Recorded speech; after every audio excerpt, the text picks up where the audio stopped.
For railroads in the western United States, large metropolitan areas offer wide varieties of commuter and heavy-haul freight service, most notably between Union Pacific and BNSF, and Dallas-Fort Worth is no different from the rest. With 15 combined subdivisions between three high-profile Midwestern and Western Class I railroads, Dallas-Fort Worth has undoubtedly become one of the top 3 railroad hubs in the state of Texas, and is up toward the top as one of the most important hubs in the country, and is no stranger to the term superhighway. With Union Pacific taking the majority of the right-of-way trackage into and out of and through the cities, BNSF corporate headquarters also lies smack in between Fort Worth and Saginaw. Though in this video we will be diving into the deep end of the commuter operations that connect Dallas-Fort Worth International Airport to downtown Dallas and downtown Fort Worth. In this video, follow us westward from Dallas as we make stops at every station along the way towards Texas and Pacific Station and points in between, as we look at freight operations from all 3 Class I railroads through the Metroplex, both commuter and freight operations alike on the Trinity Metro network, as well as both editions of the rail fan favorite Amtrak Texas Eagle, and of course the famed red, white, and blue fleet of TRE equipment connecting passengers to and from Dallas and Fort Worth and beyond. You're watching the Trinity Railway Express, one commuter line connecting North America alike, brought to you with pleasure by the North Texas Rail Productions.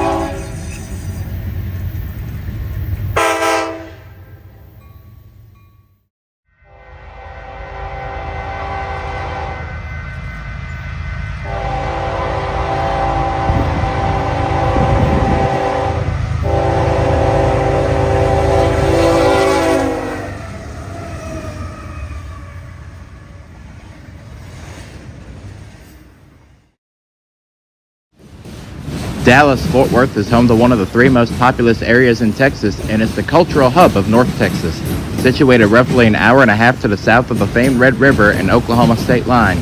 The area is well known for its skyscrapers soaring to the heavens, the famed Reunion Tower, apartments, and perhaps most important to this story, offices. Shuttling in tens of thousands of daily weekday riders to fill up those office cubicles, Trinity Metro operates their trains by the dozens on 2 separate rail routes, one between Texas and Pacific Station and Eddie Bernice Johnson Union Station, the other a relatively new route between Texas and Pacific Station and Dallas-Fort Worth International Airport, one of the busiest aviation hubs in the world. Operating out of the eastern terminus of the network is the busiest and most notable of Trinity Metro's 2 rail corridors at Eddie Bernice Johnson Union Station, the Trinity Railway Express. Spanning 34 miles between downtown Dallas and downtown Fort Worth with 10 station stops, the line sees a total of 66 regular trains every weekday, most of which utilize all 10 station stops with even a few reposition moves in between. These regular station stops include Union Station, Victory, Medical Market Center,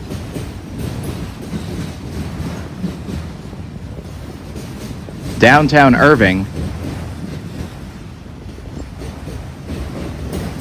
West Irving,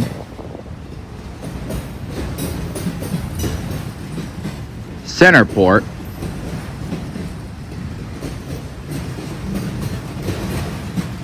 Bell,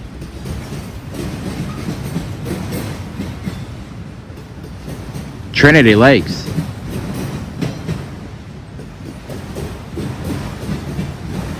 Fort Worth Central,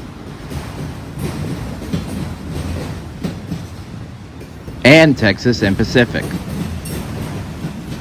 The line is also used by Dallas, Garland, and Northeastern, Union Pacific, and BNSF outside of the commuter rush hours to connect points in central and southern Texas and Louisiana to the rest of the Midwestern and Western United States, thanks to connections in Fort Worth, Irving, and Dallas. But we would kickstart our coverage well outside of the commuter district in the thick woods within the small village of Elmo, Texas.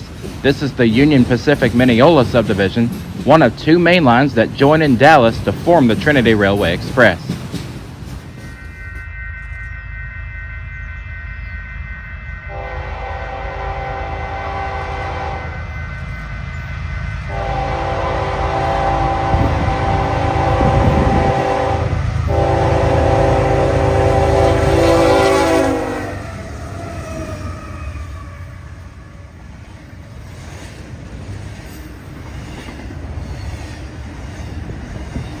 Hauling the mail over the rolling straightaway, this westbound stack train is surfing the East Texas woods 42 miles from downtown Dallas.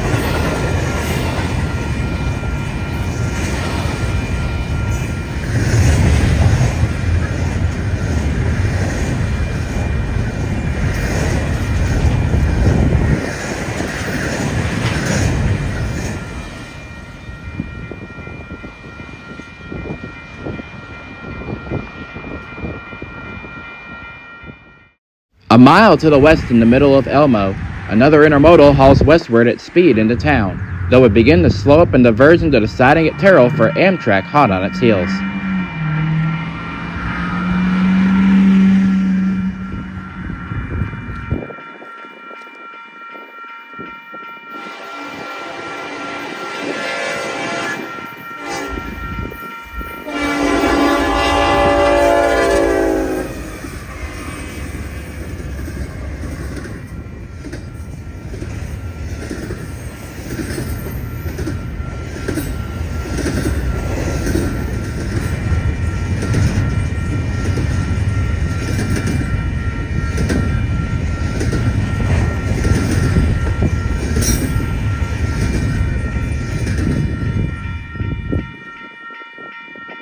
As hot as those intermodals were, Union Pacific dispatchers still try their best to give Amtrak's Texas Eagle top priority.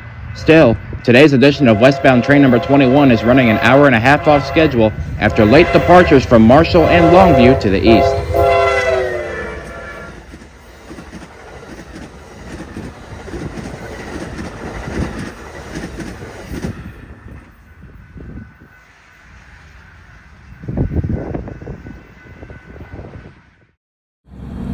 The railroad between Longview and Forney is virtually arrow straight, thus opening up plenty of room for dispatchers to allow their trains to haul the mail. At Terrell, this westbound manifest hauls toward Miller Yard in Dallas while entering their first major curve in 26 miles. It is also worth noting that this would be our first of two sightings of the Missouri Pacific Heritage Unit throughout the course of this program.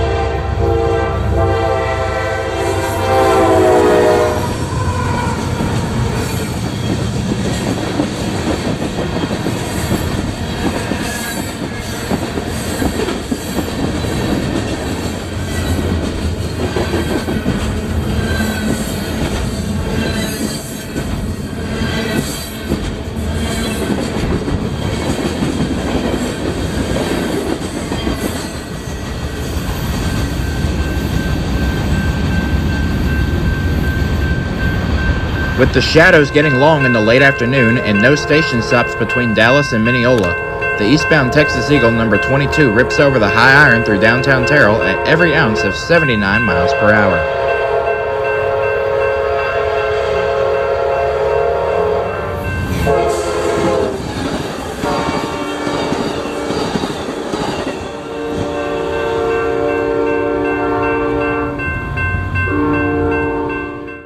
Rivaling the Union Pacific for intermodal service into the eastern half of the Metroplex is the CPKC Greenville subdivision to the north.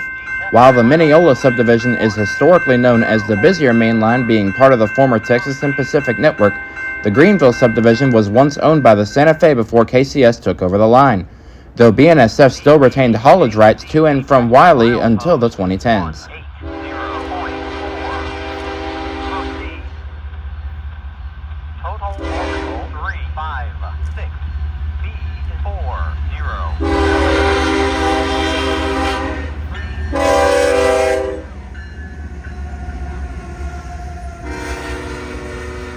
At Floyd, an eastbound stack train makes a rare daylight appearance after experiencing mechanical issues all night at Wylie. This is the 168 hotshot back to the Norfolk Southern, hence black and white horses on this route are a very common sight in both directions. We will see its westbound counterpart a short while later with a surprise leader.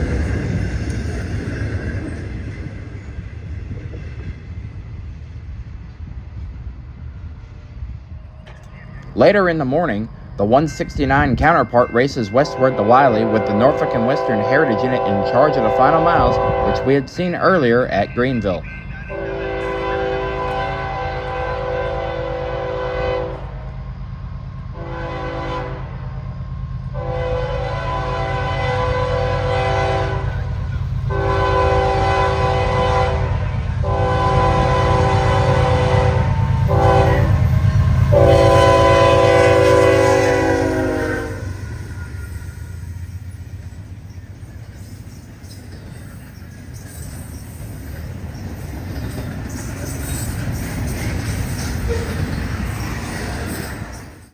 In downtown Farmersville, a few miles to the west, this General Electric ES44AC leads a manifest intermodal combination west around the curve towards the Wylie Yard 13 miles ahead.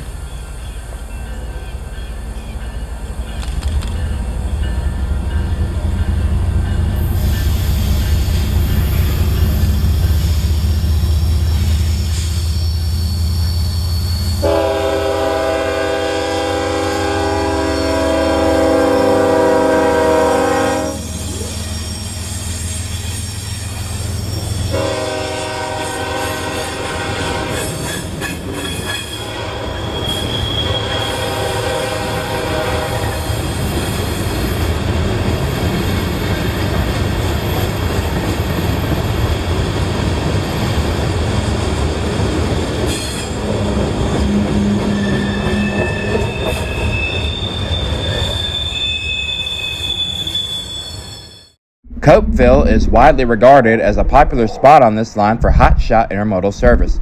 Though most trains on this line often run at night, daylight appearances for particularly the westbound runs are still rather common, such as this extremely late 169 with the KCS safety unit finishing off the final 6 miles to Wylie.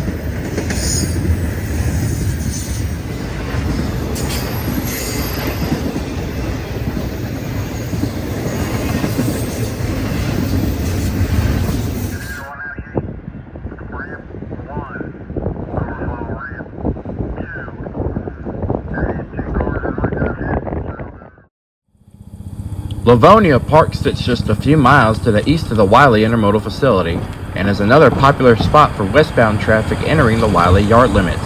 With the late morning sun shining and not a cloud in the sky, we see the Atlanta to Wylie stacks making their final approach to Wylie with the Lehigh Valley Heritage Unit in the third slot.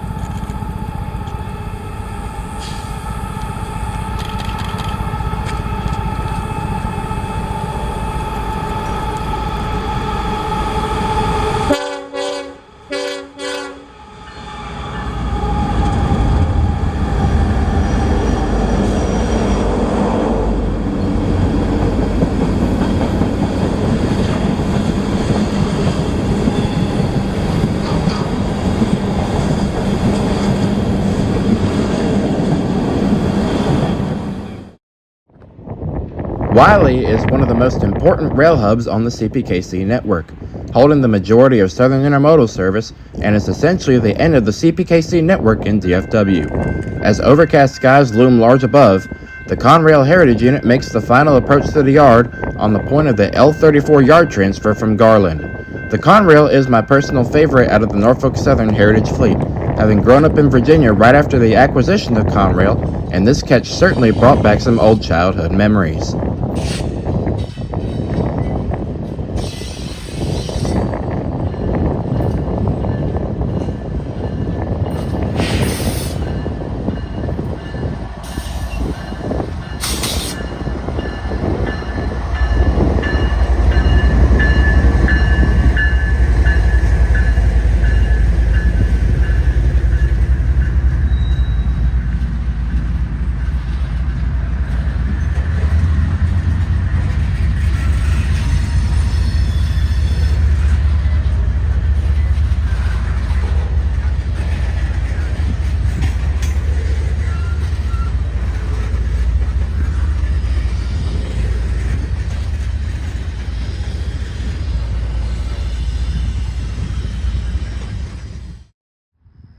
While the Greenville sub to the north only sees 4 to 6 trains on a daily basis with no passenger service, the Mineola sub to the south has been very lucky over the years.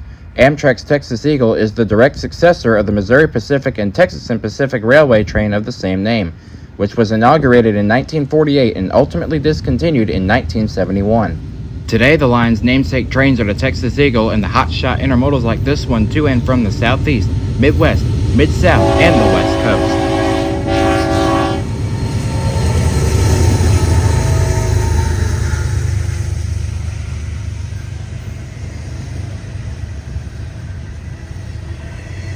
The route of Amtrak's Texas Eagle is longer from Chicago to San Antonio versus St. Louis to San Antonio, but much of today's route is historically part of the original Texas Eagle route. St. Louis to Texarkana and Taylor, Texas to San Antonio travels over former Missouri Pacific Railroad trackage, while the Texarkana to Fort Worth segment traverses the former Texas and Pacific line.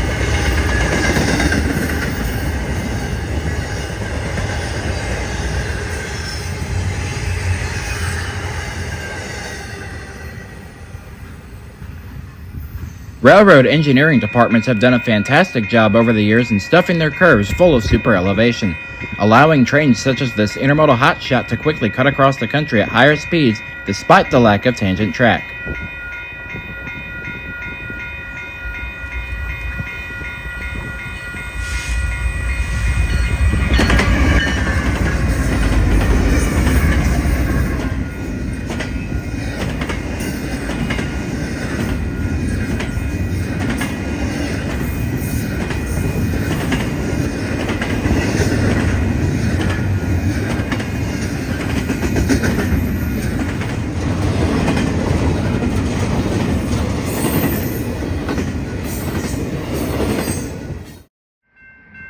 Mesquite is a rather important location on the former Texas and Pacific route, with a sizable intermodal terminal and most intermodals originating and terminating or stopping to change crews. With the afternoon skies clouding up, the westbound edition of the Texas Eagle flies past the yard and towards their next station stop in downtown Dallas, 11 miles ahead.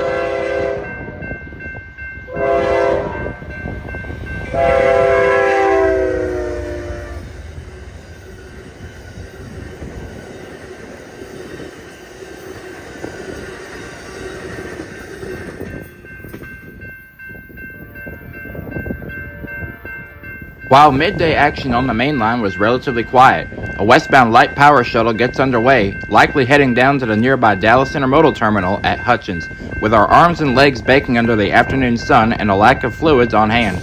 The crew on board was polite enough to throw us a water bottle from the cab on the way out.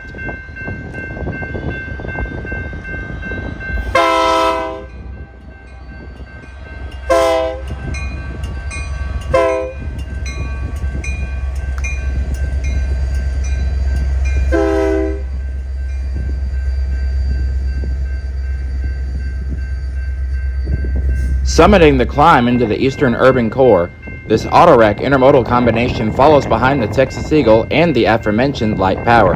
He's also running on poor signals, so he isn't exactly hauling the mail either and is heavily underpowered, with 2 locomotives up front and 1 cutting midway back on these doubled up port stacks.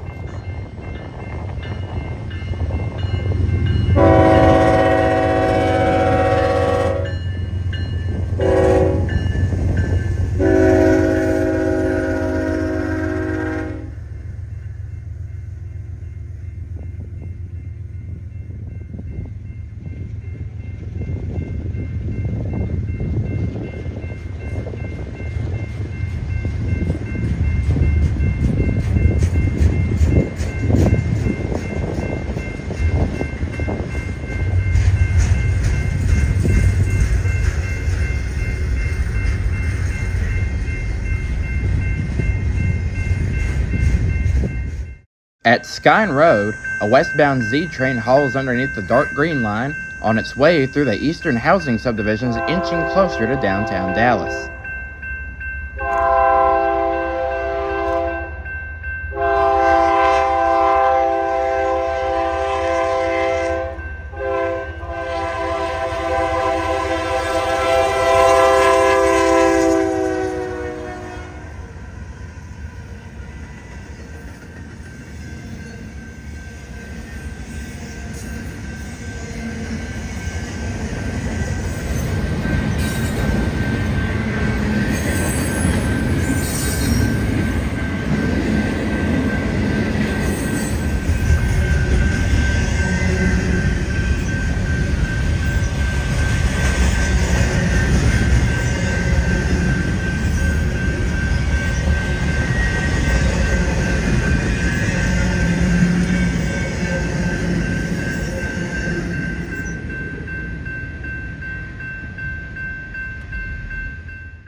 We will finish our freight coverage on the Dallas side of the Metroplex at the Houston Street Viaduct just off the Union Station platforms, and we'll hop back onto the freight side again at Fort Worth while covering segments of the BNSF opposite of Dallas.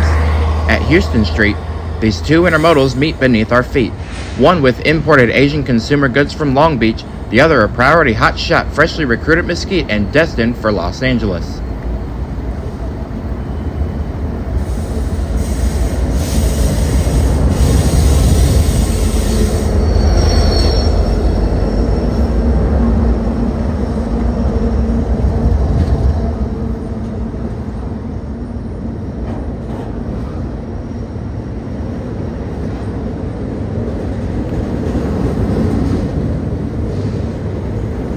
Multi-train meets are rather common on this active double-track main line between Dallas and Fort Worth.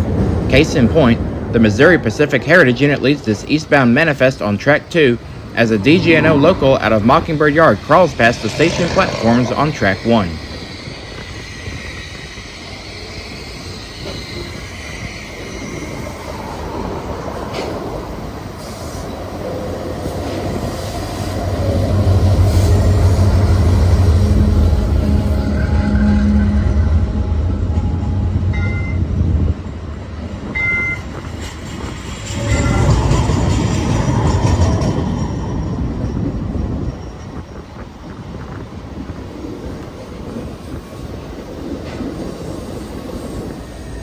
Heading south off the Trinity Railway Express line is the daily Tulsa to Teague manifest with a Ferromex SD70 ACE trailing in the second slot.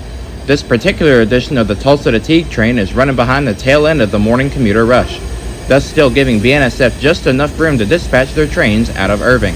Note the Dart Red Line train ducking under the viaduct as the lead power of the manifest sweeps beneath our feet.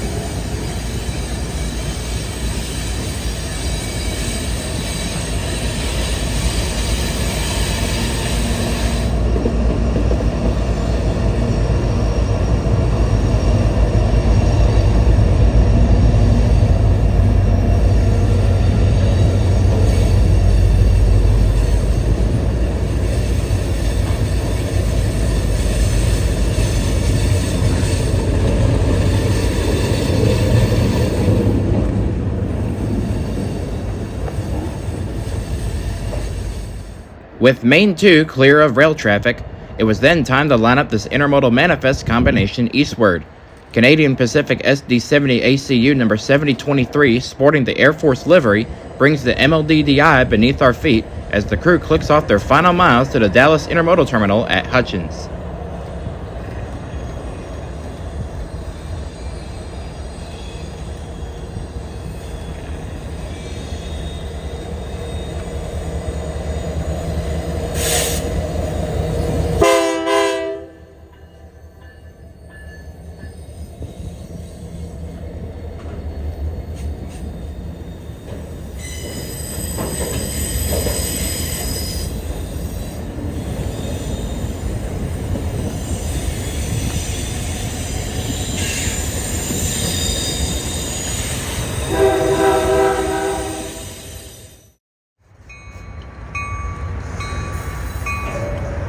Before we dive into the heart of the commuter district, it is worth pointing out that BNSF still retains a significant portion of the trackage between Irving and Dallas, despite Trinity Metro owning the route and all commuter equipment from Fort Worth to Dallas.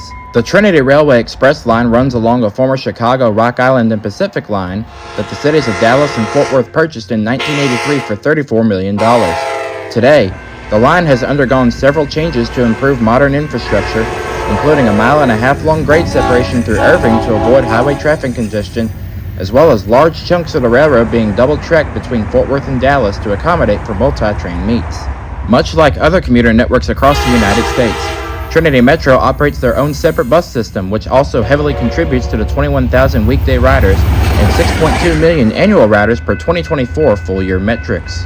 In fiscal year 2024, Amtrak Texas Eagle ridership between Fort Worth and Dallas saw a notable increase. Specifically, Dallas saw 41,196 passengers, while Fort Worth saw 107,566.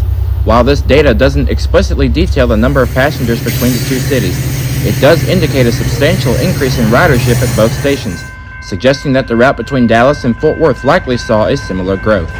And now, let's end the waiting and hop off the freight side of the railroad and dive headfirst into the commuter district.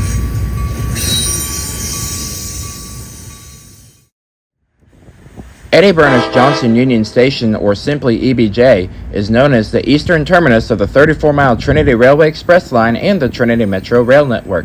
It is also the third busiest Amtrak station in Texas behind Fort Worth Central Station and San Antonio, as well as serving Dart Light Rail's blue and red lines.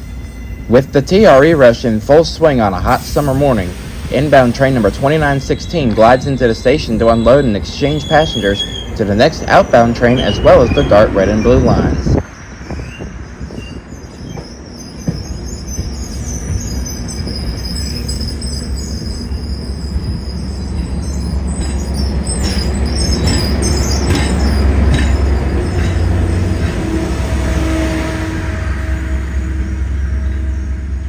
High traffic volume and train frequency here will keep any rail fan on their toes.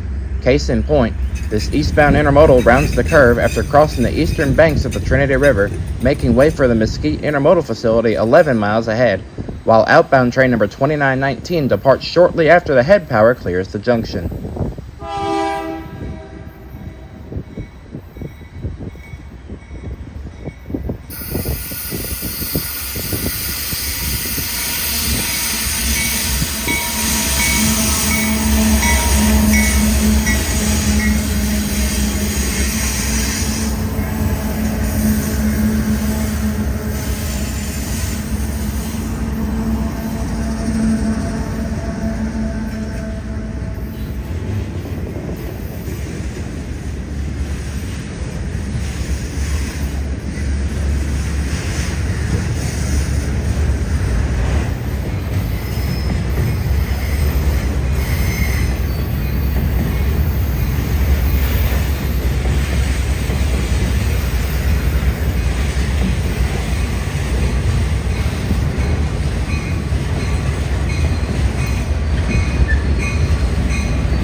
The Union Terminal Company constructed the Dallas Union Terminal, as Union Station was originally called, in 1916 to consolidate 5 rail stations scattered around Dallas into one, making Dallas a major transportation center in the southern United States.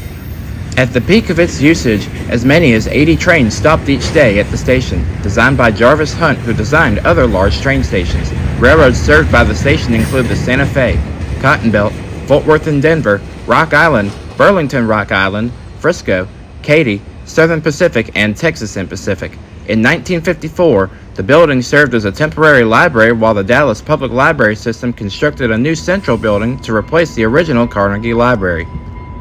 A short while later, an outbound repositioning move gets underway towards the suburbs, with another regular westbound getting lined up to leave off of Track 4. Repositioning moves are a rather common theme throughout the day, often operating with 2 locomotives as opposed to the usual 1 locomotive and corresponding cab car.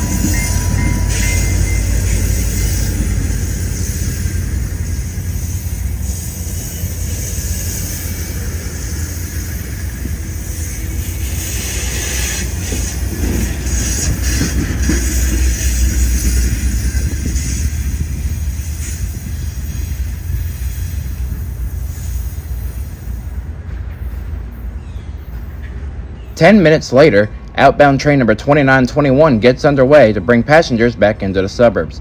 During the traditional Monday through Friday work week, dispatchers must safely maneuver 4 trains every hour to accommodate morning and evening rush hour, with another 2 per hour during the middle of the day and all day on weekends. The majority of these trains, with the exception of a few midday shuttles, utilize all 10 station stops regularly, with even a few various reposition moves in between. Assuming trains are running without any sort of delay, these one-way trips usually take approximately an hour and 3 minutes to complete in each direction.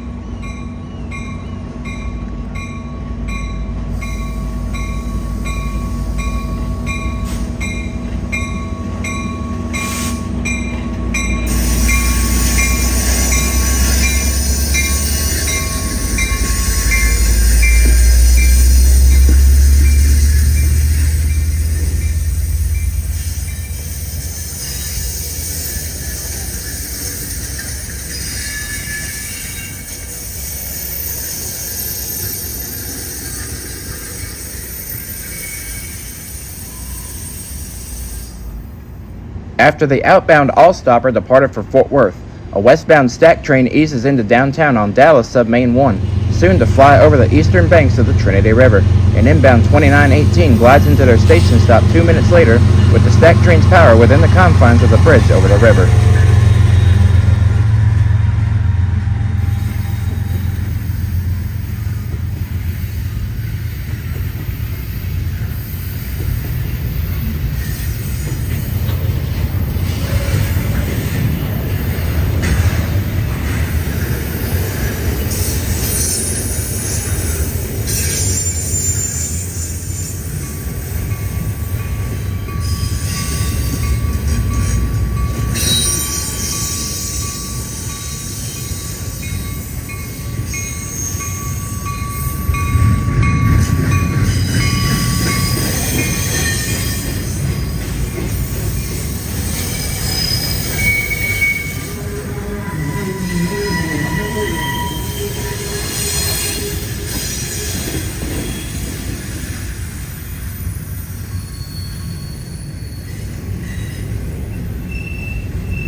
Hauling under the golden morning sun, this westbound manifest takes advantage of the open Main 1 to cross the Trinity River just up ahead, and for Davidson Yard 34 miles away.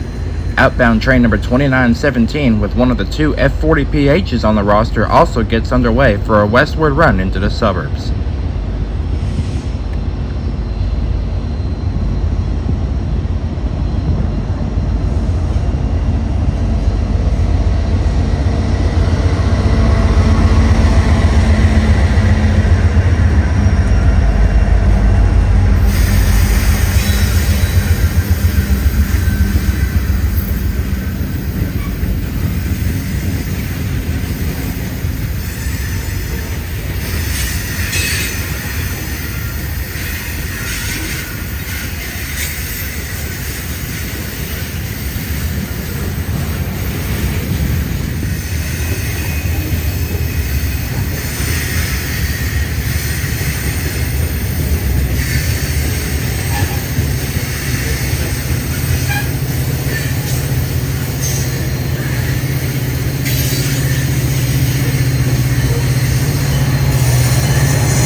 "45 minutes later, the eastbound 2916 glides into the station on track 3.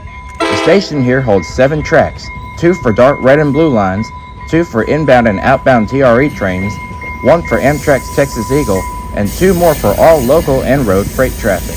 This is one of the most complex places to maneuver trains throughout Dallas and Fort Worth, with dispatchers having their hands full between Trinity Metro, Amtrak, DGNO, Union Pacific, and BNSF. DART dispatchers have an entirely different animal to control, having to flip switches at JFK Junction every few minutes in order to accommodate for all 4 of their lines into, out of, and through the city.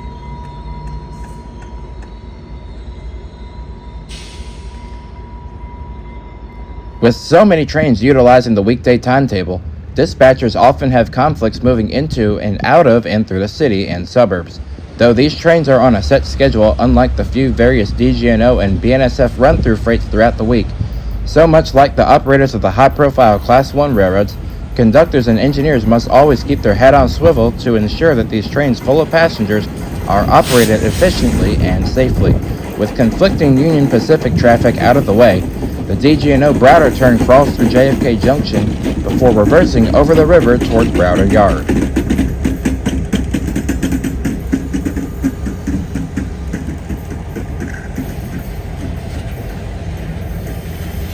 The last passenger train to serve Union Station before the inauguration of Amtrak, the Missouri Pacific Railroad's Texas Eagle, left on May 31, 1969. When it began in the spring of 1971, Amtrak initially consolidated most of its Metroplex service at Fort Worth, but planned to introduce service to Dallas once improvements were made at Union Terminal, which it considered outdated. With those improvements, Amtrak service began on March 14, 1974, with the Inter-American between St. Louis and Laredo, which would ultimately evolve into today's Texas Eagle. From 1975 to 1981, The station was also served by the Lone Star, a descendant of an old Santa Fe mainstay, the Texas Chief. On this warm but overcast morning, the westbound Texas Eagle arrives on Track 3 to make their regular station stop to exchange passengers to the DART and Trinity Metro networks for their own trips into the suburbs.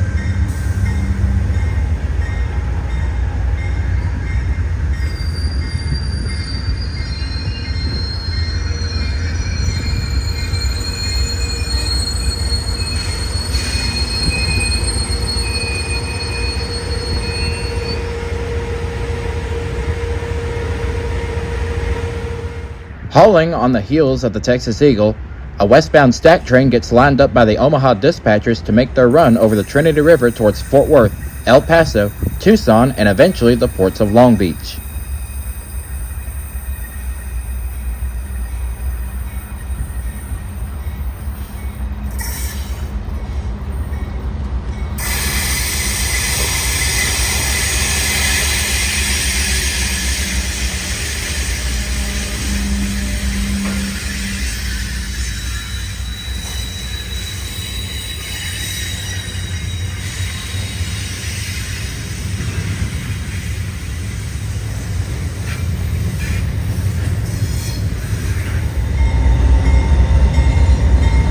With a clear signal from the dispatchers, the crew on board the Texas Eagle was lined up to leave downtown Dallas behind and head for their crew change at Fort Worth 34 miles ahead. Note the racing stack train poking from behind on Dallas Sub Main 1.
While Union Pacific runs the vast majority of the daily through freights through the city, BNSF runs 2 to 3 road freights a day, with all entering or exiting the Trinity Railway Express line here.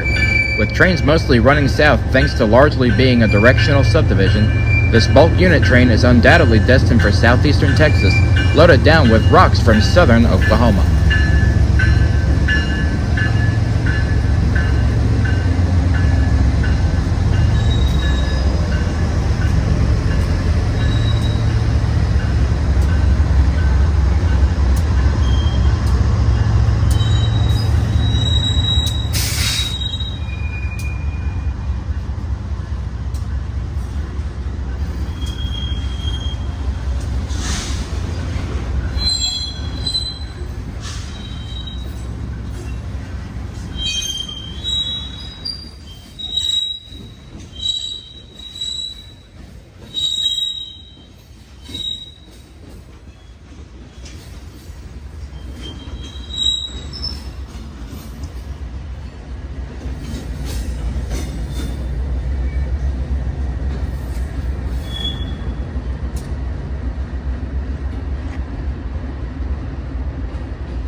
Charging westward under the first minutes of sunlight is a westbound stack train led by the Southern Pacific Heritage Unit. Fresh out of the yard at Mesquite just 11 miles away, this hotshot is unquestionably destined for the LA Basin.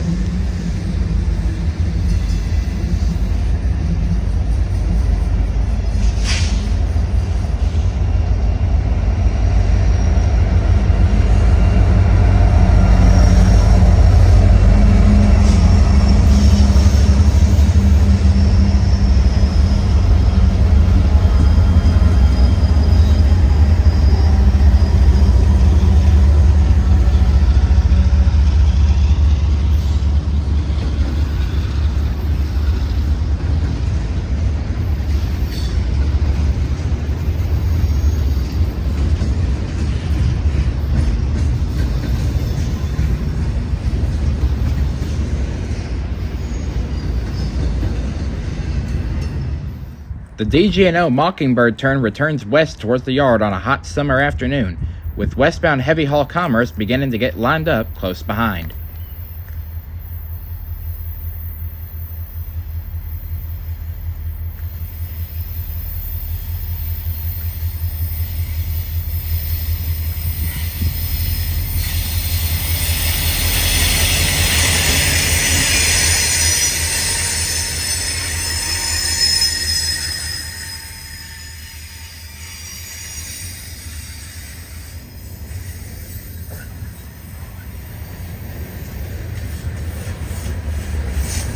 Only 15 minutes later, and the few kids on the platform were excited again as a Norfolk Southern-led stack train heads for the Trinity River, making way for points west.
Originally opened in 1916 to serve the Santa Fe, Cotton Belt, Fort Worth and Denver, Chicago Rock Island, Burlington Rock Island, Frisco, Katy, Southern Pacific and Texas and Pacific Railroads, as many as 80 trains stopped here during its peak, and today continues to be one of the hottest Texas Eagle stops throughout the year. The platform quickly crowded prior to the arrival of the eastbound edition, with a little under 80 passengers waiting to board for the return trip home.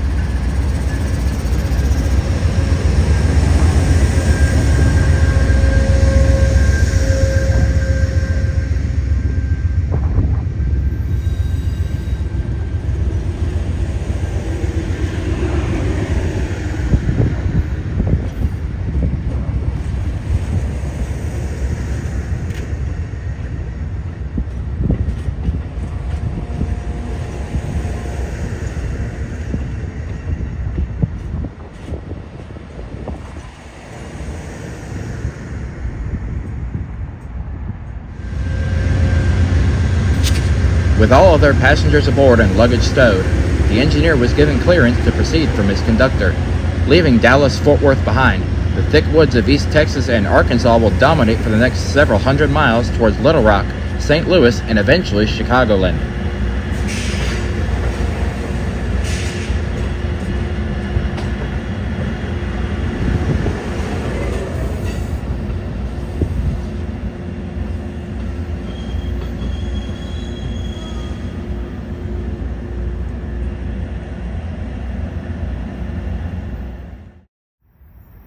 At JFK Junction, just a few hundred feet to the north, double stacks from Southern California break an early morning silence with 4 Armor Yellow Union Pacific motors charging eastward towards their crew change point at Mesquite, eventually terminating at Marion, Arkansas.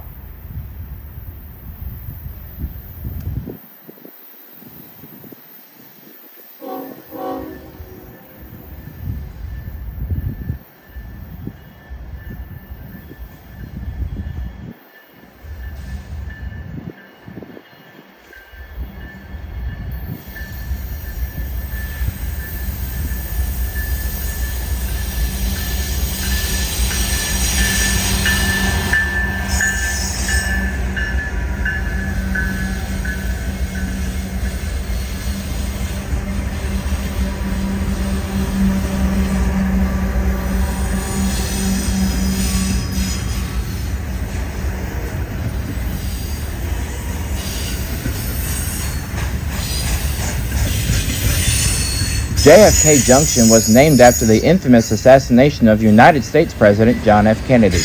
Kennedy was shot on November 22, 1963 by Lee Harvey Oswald while riding in a motorcade with his wife Jacqueline Kennedy, Texas Governor John Connally, and his wife Nellie Connally. The motorcade was rushed to Parkland Memorial Hospital, where Kennedy was unfortunately pronounced dead 30 minutes after the shooting. John Connally was also wounded in the attack, but ultimately recovered. Vice President Lyndon B. Johnson was hastily sworn in as president 2 hours and 8 minutes later aboard Air Force One at Dallas Love Field.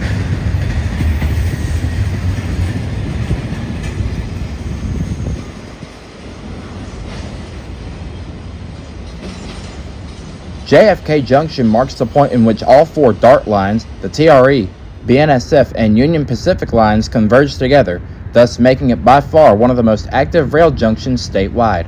On this hot September afternoon, we see the arrival of the eastbound Texas Eagle into downtown as the crew prepares to make their passenger exchange to the DART and Trinity Metro networks.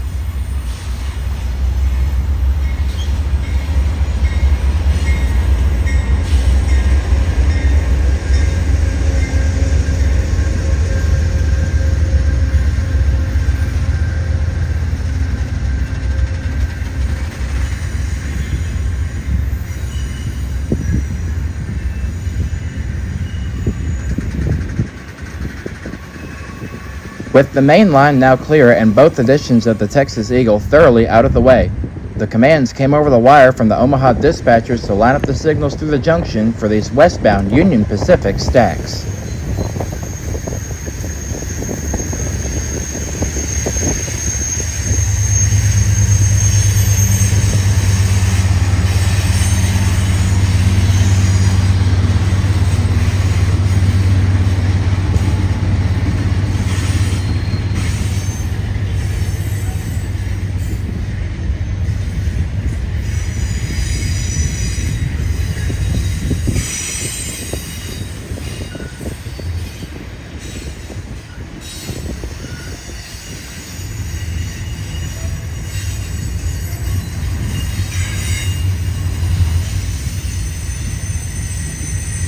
"20 minutes later, the frequency of trains at this spot inevitably yielded our first meet, as the eastbound 3922 arrives at Union Station while racing this eastbound manifest.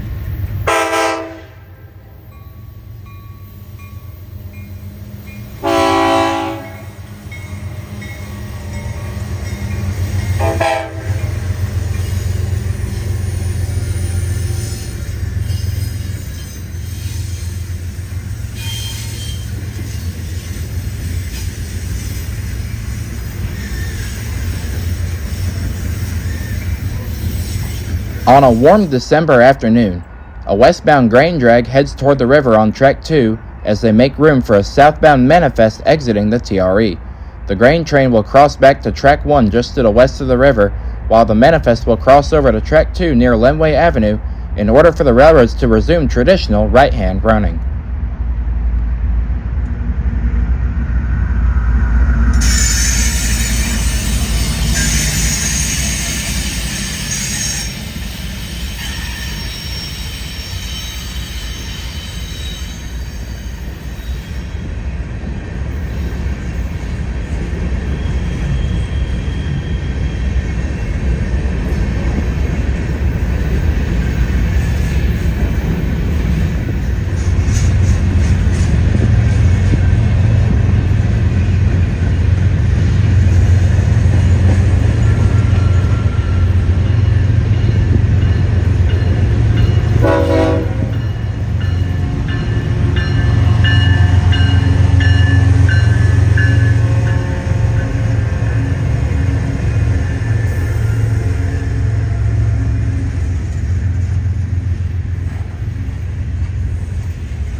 With conflicting freight traffic out of the way, the next batch of inbound and outbound TRE trains were set to make their departures and arrivals. First up is the 3921 leaving downtown Dallas behind, after exchanging commuters to and from the DART system before blasting off into the middle suburban core.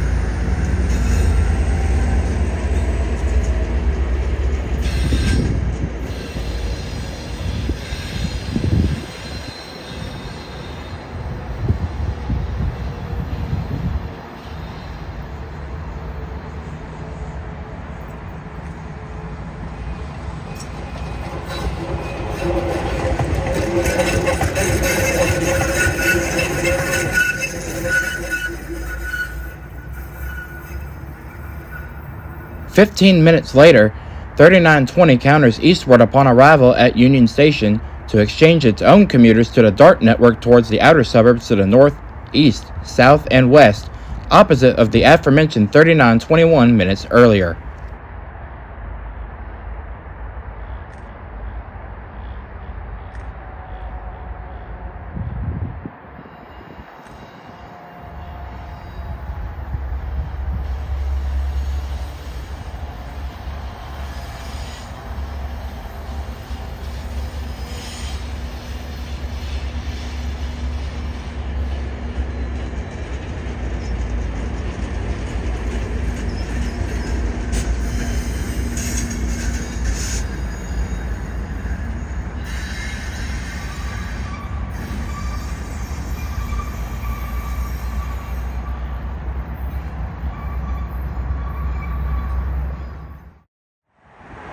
Victory is the point where TRE and DART Orange and Green Line riders alike can hop off and transfer trains toward North Carrollton, Eddie Bernice Johnson Union Station, Southeast Dallas, DFW Airport, Rowlett, and Texas and Pacific Station, and all station stops in between.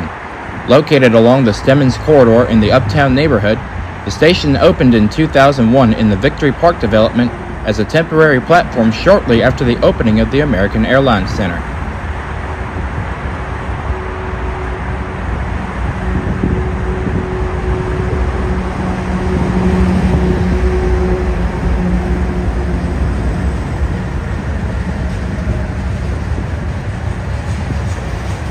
By around 3 and 4 o'clock on weekdays, freight trains are usually out of the way for the oncoming TRE rush.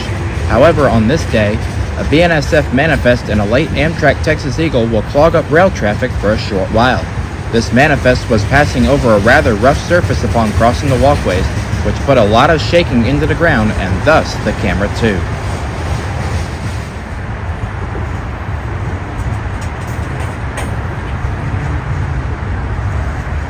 Thankfully, it is still early enough in the day that the daily run-through freights do not cause a significant delay in regularly scheduled commuter traffic. However, the dispatchers were happy to have this BNSF manifest off their hands. Thanks to the BNSF being out of the way, dispatchers now have an easier time lining up trains into and out of Union Station. With the manifest continuing to hold the outer main track, the outbound 2935 races up to the station platforms on track 1.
Eight minutes later, 2934 glides into their station stop to the sound of classic Bombardier bi-level brake squeal, just minutes away from their final stop at Union Station.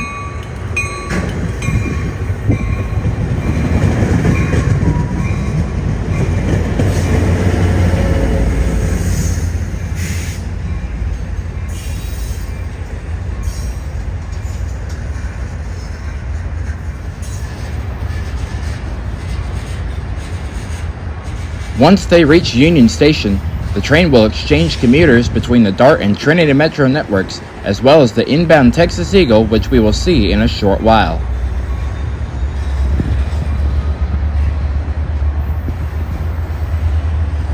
While TRE trains are running on a set schedule, brief holding windows for trains throughout the afternoon must take place in order for both editions of the Texas Eagle to take top priority. Trains 2937 and 2536 would be the last two trains into and out of downtown Dallas before Amtrak took their signals into Union Station. 2937 is the last all-stopper before the arrival of Amtrak on this day, thus signifying that trains must begin to move out of the way to make room for the fast-approaching Amtrak.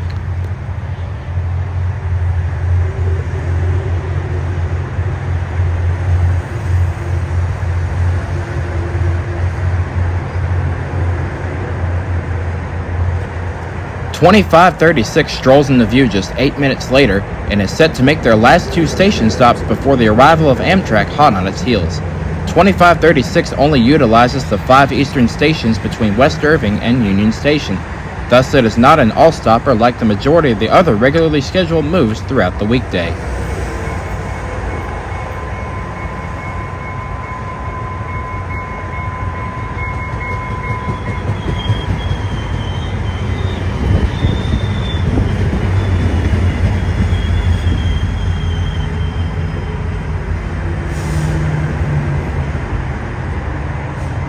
As the approach medium signal on track 1 predicted, the eastbound Texas Eagle arrives in downtown Dallas, with today's edition running with P42's number 69 and 174 wearing the new Phase 7 paint. As any frequenter of the Trinity Railway Express line knows, the star of the show is Texas Eagle trains 21 and 22 between San Antonio, Texas and Chicago, Illinois. The arrival of the eastbound Eagle on this day also marks the point where dispatchers begin running 2 TRE trains every half hour throughout the evening in order to accommodate the evening rush hour.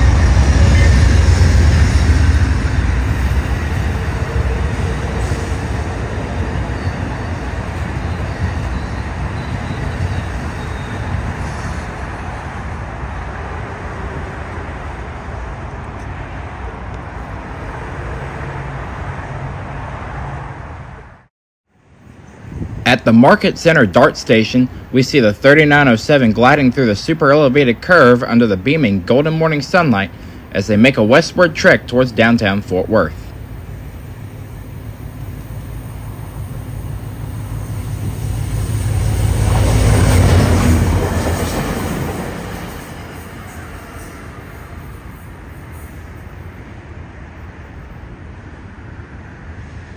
Two minutes later, 3904 rips through control point 641 beneath our feet as the crew sweeps toward Union Station just miles ahead.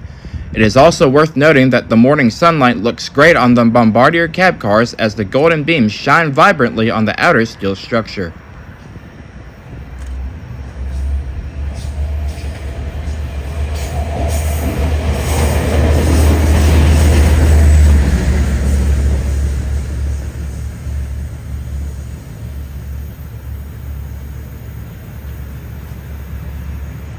In credit to the downsized weekend timetable and no regular Sunday service, the freight side of the railroad has a lot more room to operate. Case in point, this BNSF manifest from Tulsa snakes under the pedestrian bridge towards JFK Junction and eventually further on down to Teague.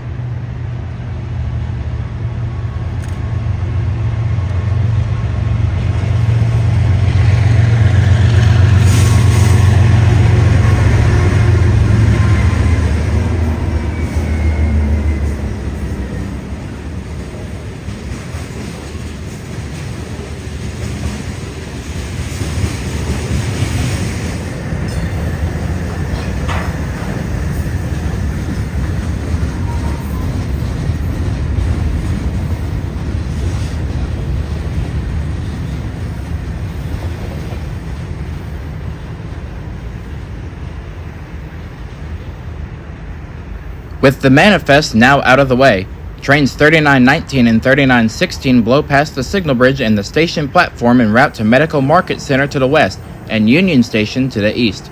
Note the 3916 having to cross over to the inside main track, with the manifest continuing to hog track 2 at JFK Junction, likely waiting for oncoming Union Pacific traffic.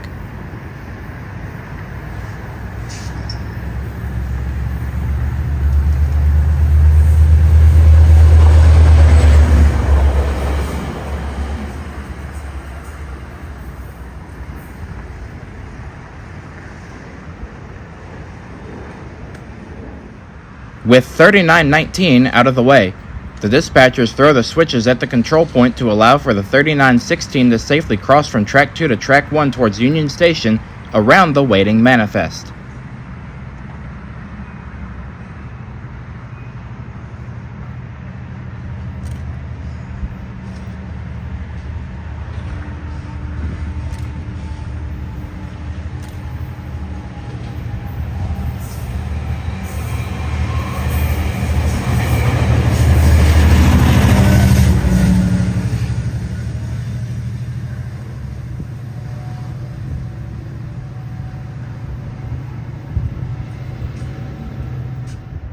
Although no regular Sunday service is provided, TRE does run on Sundays throughout the duration of the Texas State Fair, as well as to support commuters for Sunday sporting events and concerts. On this particular Golden Sunday morning, BNSF dispatchers had enough wiggle room to line up one of their regular freights out of Irving. BNSF 5240 leads this edition of the Tulsa to Teague Manifest under the Golden Morning Sunrise, with an opposing 3909 and 3906 following close behind.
As the clear signal on Track 1 predicted, 3909 rips under the signal bridge en route to its next stop at nearby Medical Market Center.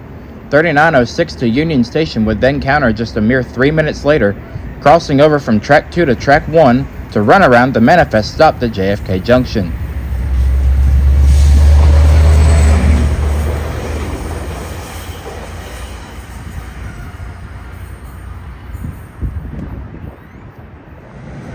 .3906 counters eastward minutes later with the switches at the crossover safely thrown, and is now set to make their last two station stops at Victory and Union before making another westward shuttle into the middle suburbs.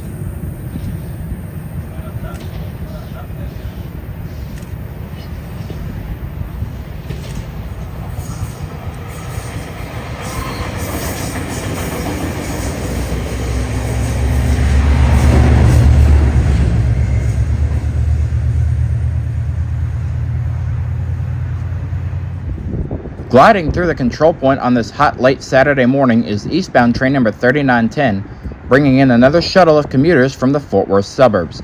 With this clip being filmed during the final week and a half of the duration of the Texas State Fair, the passengers currently on board this train are almost certainly heading down to Victory Station to hop off and exchange to the dark green line to spend a large chunk of the day at the State Fair and also to attend the famed Red River Shootout football game between the Texas Longhorns and Oklahoma Sooners. While I've always grown up a big college football fan, this game has never particularly piqued my interest growing up around Big Ten country with the likes of Penn State, Ohio State, and Michigan. But it certainly feels different and interesting watching these two play in the SEC.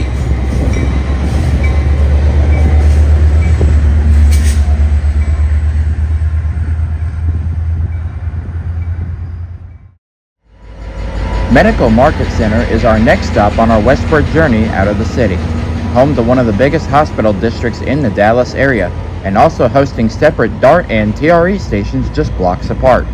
During the first moments of daylight on this overcast November morning, westbound train number 3907 has finished boarding commuters leaving work and is set to make all other station stops in the middle suburbs.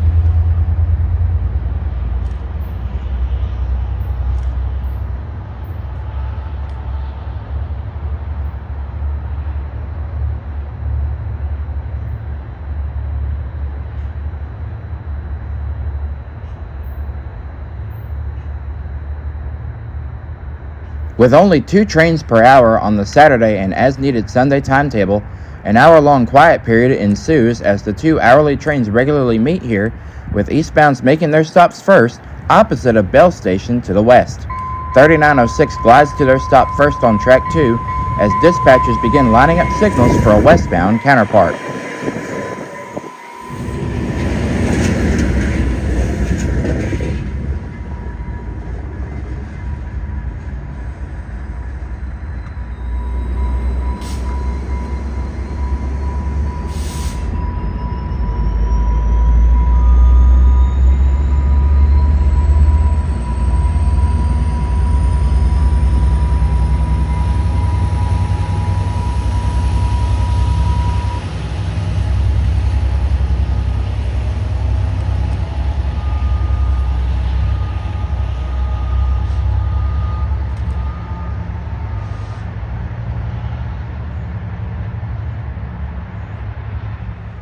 As the clear signal on Track 1 predicted just minutes later, 3909 glides into their own stop, picking up commuters for their morning return trip home after a long night of work. With their high green signals now lined up behind us, these trains leaving the downtown core behind will ramp back up to track speed before their next station stop at downtown Irving.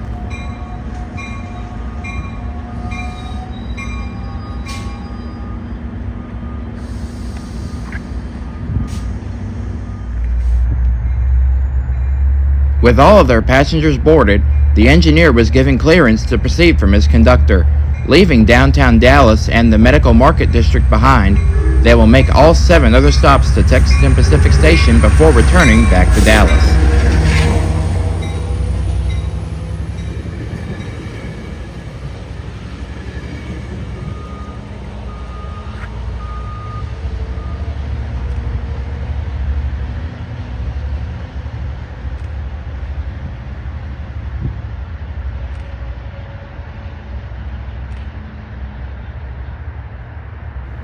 Catching us by surprise moments later, an eastbound repositioning move skates along the platform on Track 1. These reposition moves do not utilize the inner 8 stations along the route, and this crew has just begun their day shuttling to EBJ to replace the set of equipment we had just seen on the 3906.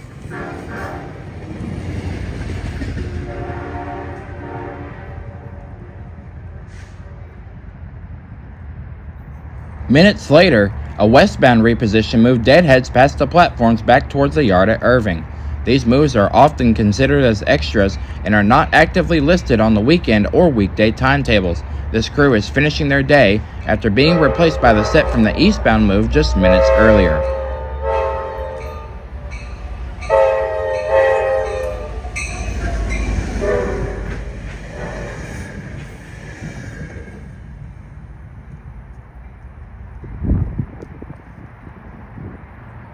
Regular station stops would resume a short time later as eastbound number 3908 glides in off of Track 2 to make room for the westbound 3911 just minutes away.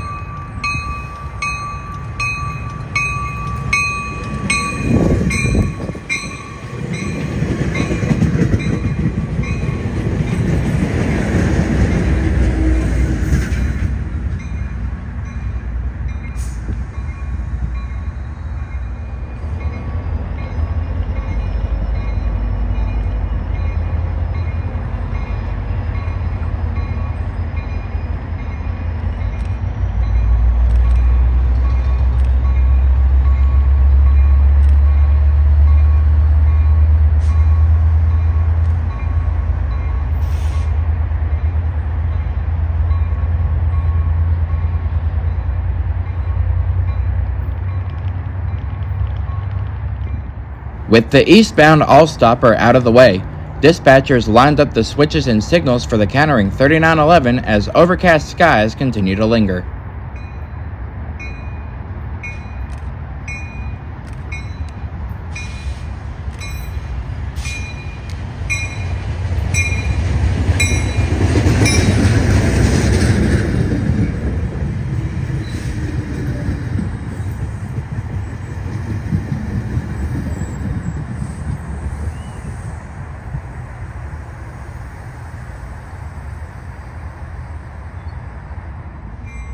Multi-train meets at or near the station stop are a regular occurrence on both weekdays and weekends, the only difference being the amount of trains on the two timetables.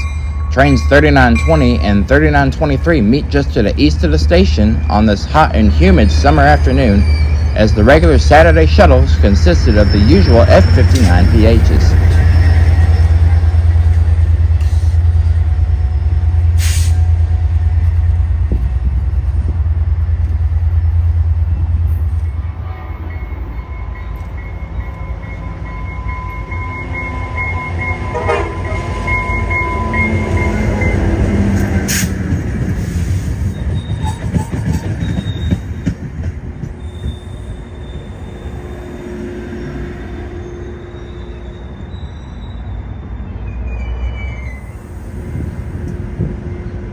With their passengers exchanged, the crew departs westward to bring weekend early day workers home into the middle urban core. These people have just finished a long day at the office, or helping sick patients in this case, and are ready to go home, have a nice home-cooked meal, and call it a day.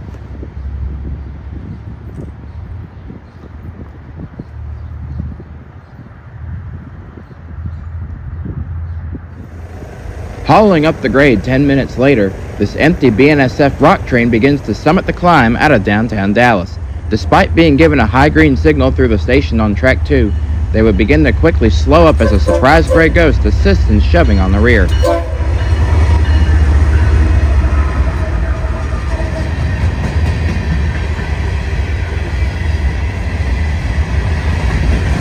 Fortunately for both Trinity Metro and BNSF dispatchers, the gap here is large enough for through freights to move between Irving and Dallas without stopping.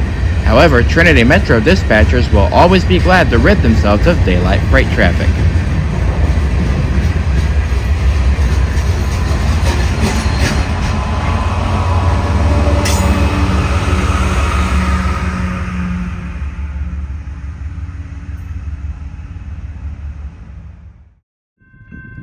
Mockingbird Yard hosts regular DGNO switching and local operations in addition to TRE, Amtrak's Texas Eagle, and heavy haul road freights. Clocking every ounce of 79 miles per hour, we see 3906 charging eastward to their next station stop at Medical Market Center.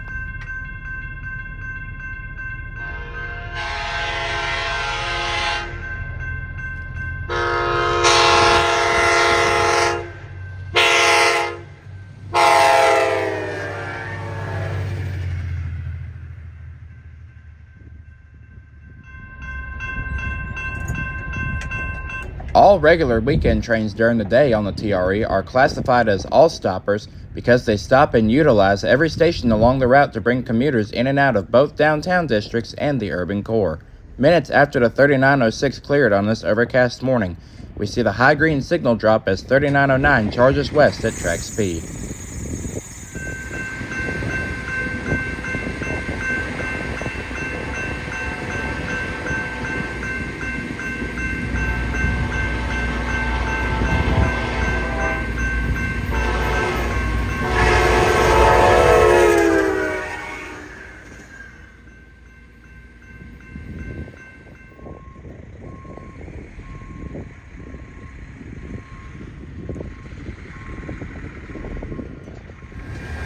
On weekends, TRE operates just 2 trains per hour in order to accommodate extra breathing room for the Texas Eagle, DGNO, and BNSF.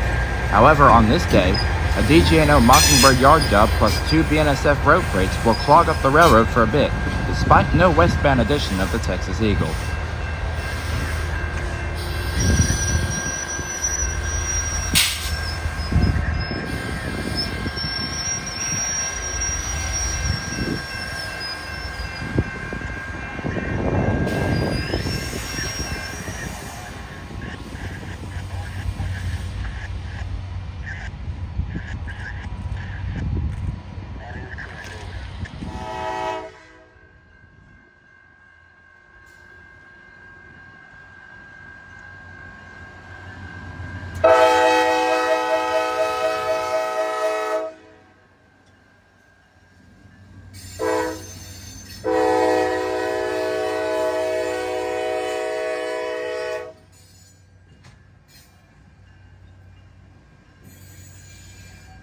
Dallas, Garland, and Northeastern see several switching jobs and locals around the Mockingbird area on a regular basis. Case in point, we would see yard jobs shuffling cars around on both ends of the yard during a quiet period on the main line.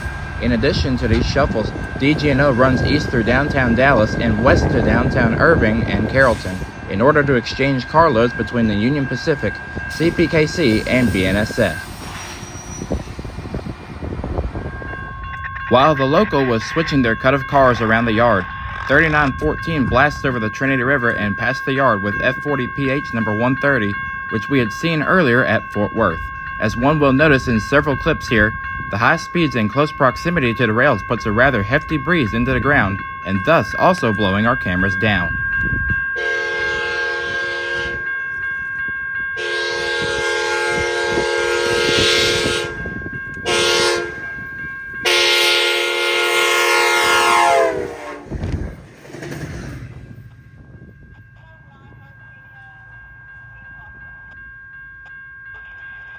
"15 minutes later, the westbound 3917 counters in a near-perfect three-way meet between commuter, Class 3 short line, and heavy haul Class 1.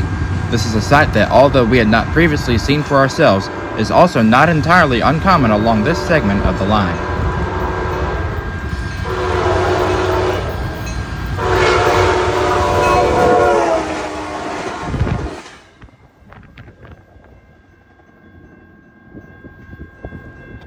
Summiting the gentle climb out of Dallas, this westbound manifest is running only 10 minutes behind the All-Stopper. With only 38 cars worth of general mixed merchandise behind them, it didn't take long for the crew to find speed as they left the downtown core behind.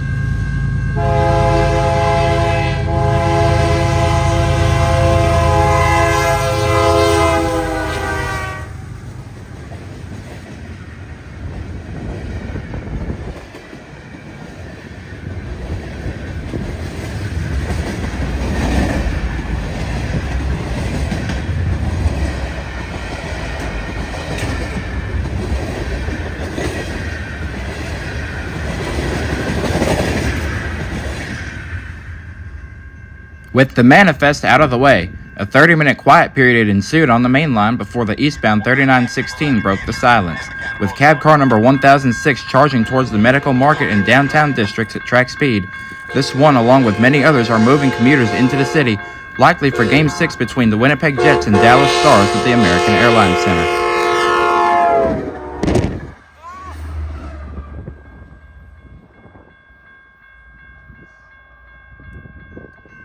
Only 15 minutes later, westbound 3919 with the same consist from the 3907 earlier in the morning rips past the yard at track speed, with F40PH number 130 charging into the urban core.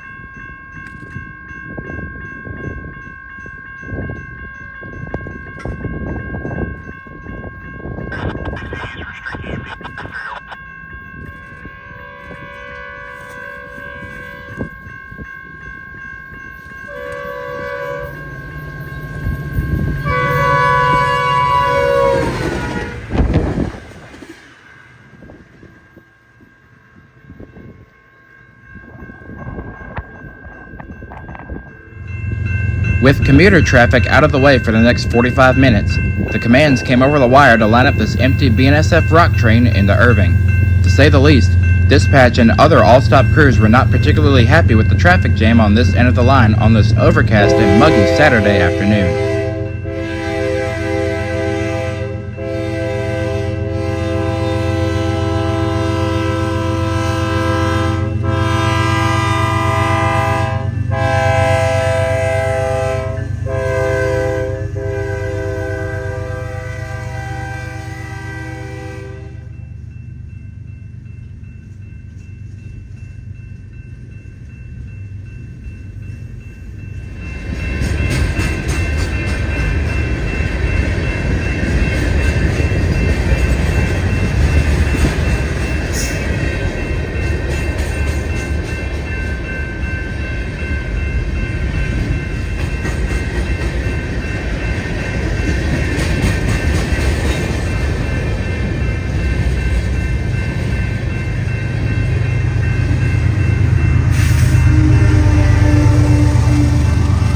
Thankfully, Saturdays and Sundays allow more breathing room to allow for daytime road freights with just 2 commuter trains every hour during regular operations. However, the dispatchers will gladly be ridden of these 2 BNSF freights. Downtown Irving is the next stop on our westward journey to Fort Worth.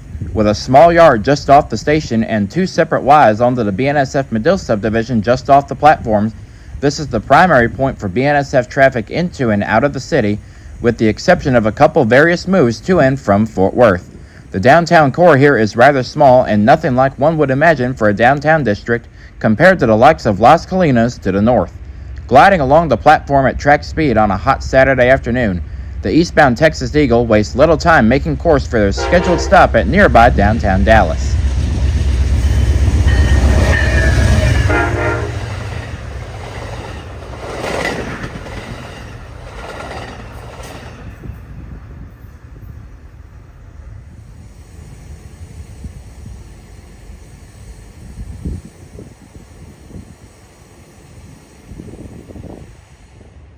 With only 42 trains on the Saturday and as-needed Sunday timetable compared to the 70 trains on weekdays, long periods of silence are frequent as dispatch only runs 2 trains every 60 minutes. Though this opens up significantly more room for Union Pacific and BNSF to move their trains through, daylight freight action is rather minimal as to not heavily interfere with conflicting commuter shuttles. A hot summer morning brings us the arrival of eastbound train number 3906 just before 8:30, with a countering 3909 arriving 20 minutes later.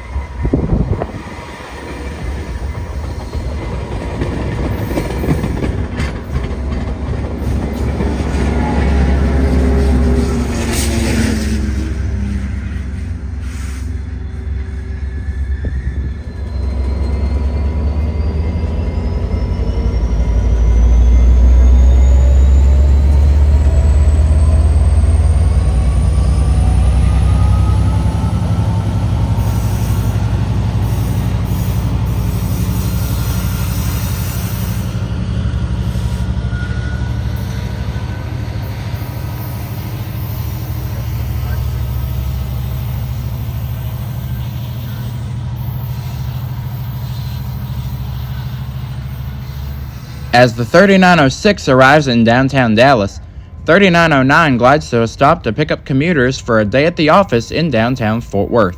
This is the second of 2 trains in the regular 60-minute weekend window. With most people working a traditional Monday through Friday work week, the weekend timetable is cut to just 42 trains as opposed to the regular 70 on weekdays.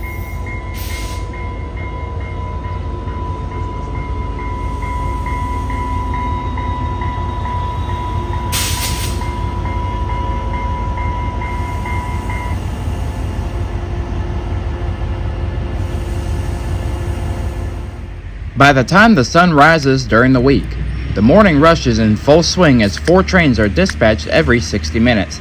An overcast Wednesday morning gives us the 2913 gliding into the station to pick up commuters for a long day at the office. Weekday workers are shuttled by the hundreds every day throughout the work week, thus prompting 2 trains every 30 minutes throughout the early to late morning and evening. For a few hours in the middle of the day, dispatchers will go back to maneuvering 2 trains every 60 minutes to allow for those with a day off to shuttle between Dallas and Fort Worth at their own will. With all old and new commuters exchanged, the engineer was given clearance to proceed westward. Leaving downtown Irving behind, they will make all 6 other station stops all the way to TNP.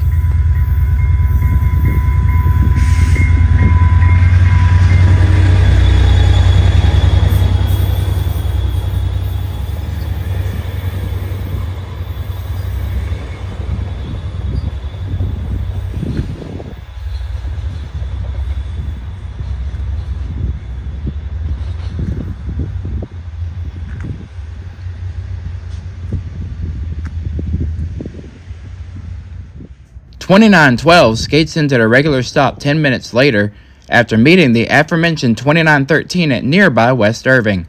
Though there is no freight train curfew here unlike other commuter networks across the country, the 30-minute window during the week makes it much more difficult to maneuver freight trains between conflicting commuter shuttles.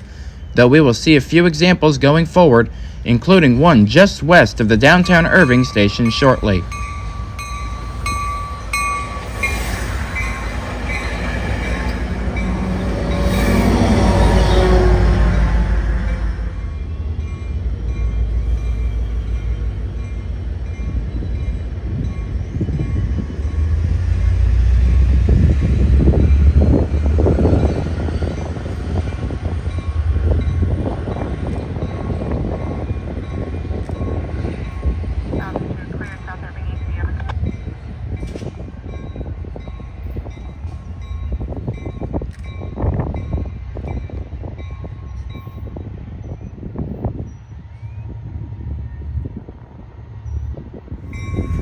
With more commuters aboard for their workday, 2915 gets back underway to downtown Fort Worth.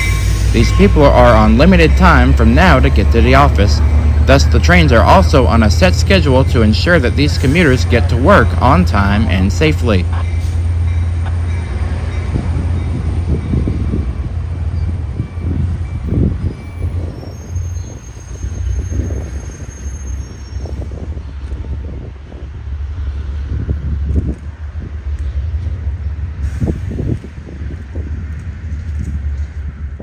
"2914 glides to a stop 10 minutes later after meeting the 2915 at West Irving. With commuters having boarded or waiting to board for downtown Dallas and the Medical Market District, the train stops to allow for these workers to hop on and shuttle into both districts in order for these riders to get into work on time.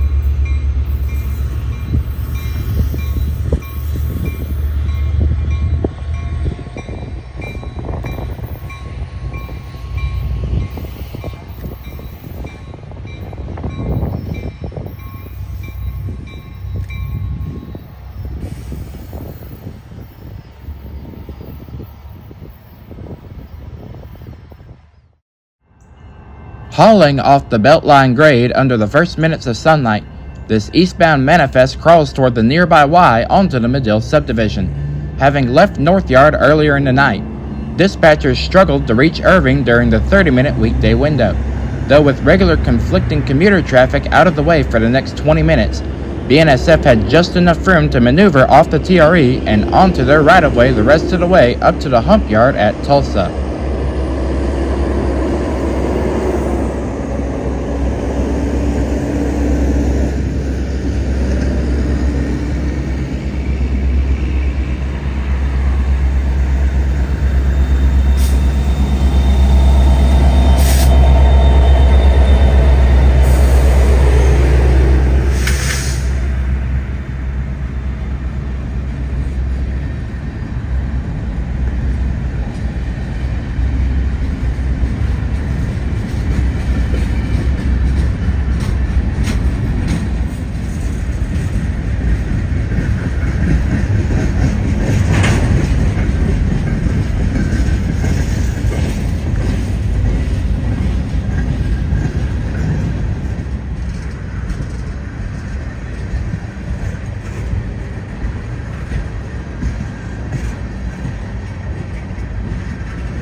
With the manifest out of the way, two TRE counterparts roll hot along Rock Island Road, one ramping up to track speed out of downtown, the other beginning to slow up for their scheduled stop en route back to Dallas.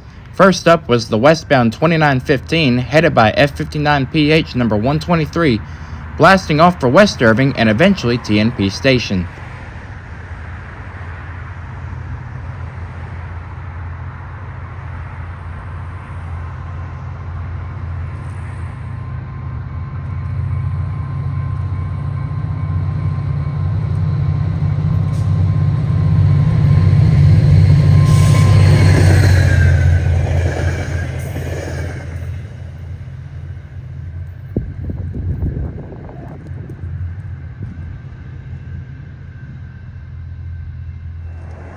Six minutes later, the countering 2914 heads off the grade after meeting the 2915 at West Irving Station.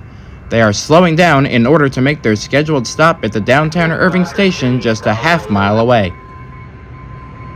30,008 dispatch, over. Yes, sir, Mark. Can you go and look out at Britton Road?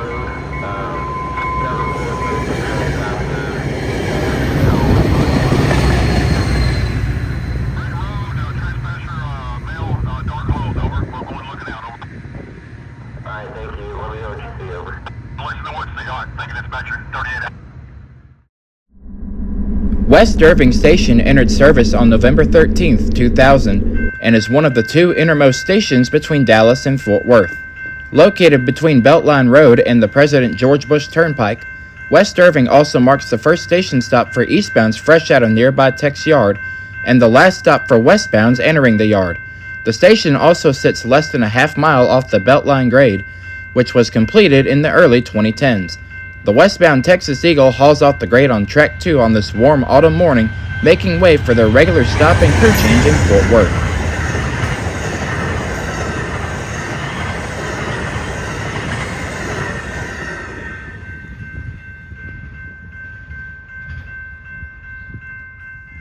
By 8 o'clock on weekdays, commuters have already begun making their way into downtown Dallas and Fort Worth via commuter shuttles every half hour.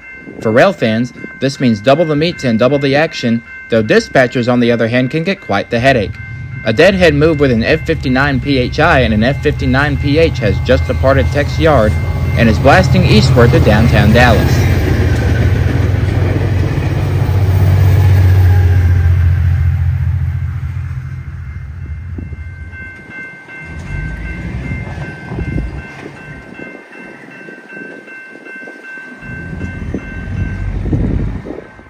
"20 minutes later, the westbound 2917 glides off the Beltline grade just seconds from making their scheduled stop. These trains are running within scheduled time slots in order to ensure that all commuters get to work on time and safely. 2916 also simultaneously skates in from the west to make their own stop en route to Dallas.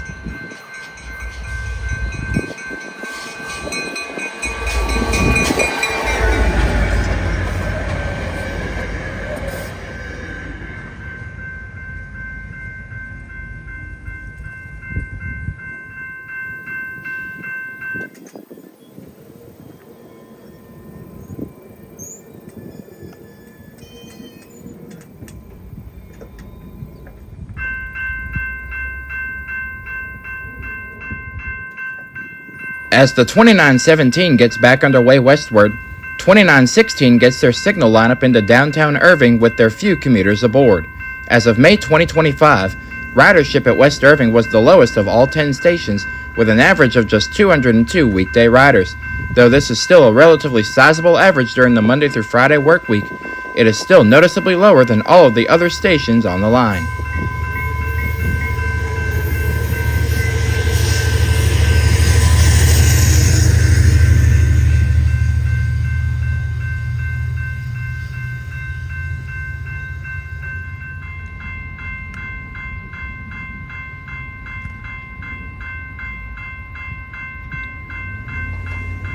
"30 minutes later, 2919 glides in along Track 1 with F40PH number 131 in charge. TRE acquired two F40PHs in late 2021, Amtrak 270 and 274 from Progress Rail, which were delivered to the TRE in January of 2022.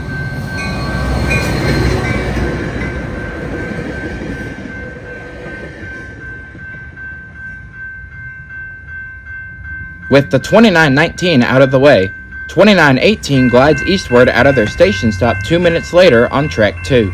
The double-track main line all the way to the east end of the Beltline grade allows for traditional right-hand running on weekdays thanks to the 30-minute window and meets occurring at the station regularly. In addition to eastbound shuttles, the second main track is also primarily utilized by the Texas Eagle and BNSF road freights, one of which we had seen entering the single-track territory in downtown Irving just off to the east.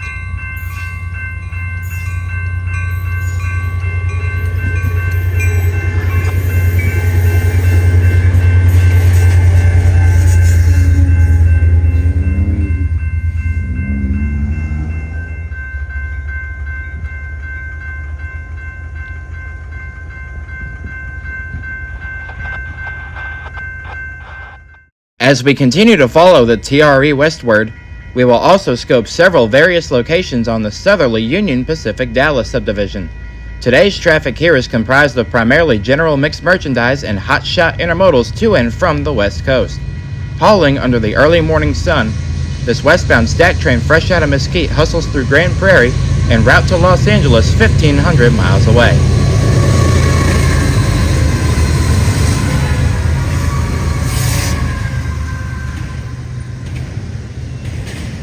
Much like the neighboring Mineola subdivision to the east, which we have briefly addressed earlier, the present-day Dallas subdivision is part of the former Texas and Pacific route to Sierra Blanca, Texas. After several construction projects along the original main line to ease rail traffic congestion, the majority of the modern main line between Fort Worth and Mesquite is entirely double-tracked. Though some exceptions are noted for instances such as maintenance of way windows, this fully double-tracked main line spans for 35 miles, making it easier for trains to meet one another without stopping should two trains arrive in one spot simultaneously.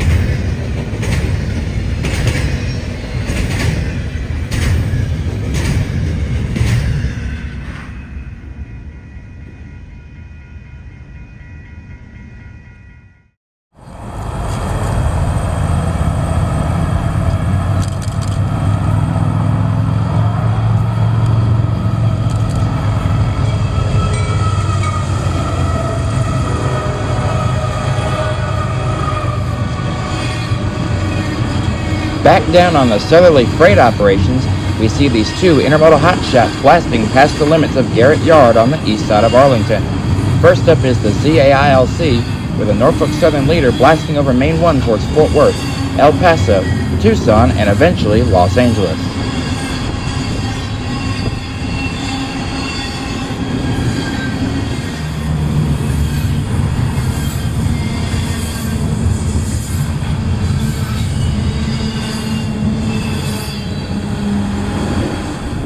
The next morning, Union Pacific 1943, the Spirit of Union Pacific charges westward with another intermodal hotshot destined for Los Angeles. While no regular intermodals utilize the TRE, the Dallas sub to the south serves as part of Union Pacific's Southern Transcontinental Main Line between the woods of East Texas and Northwest Louisiana to Southern California. Thus, intermodals make a vast majority of the freight traffic here. Note the Rio Grande Heritage Unit also occupying the second slot on this train.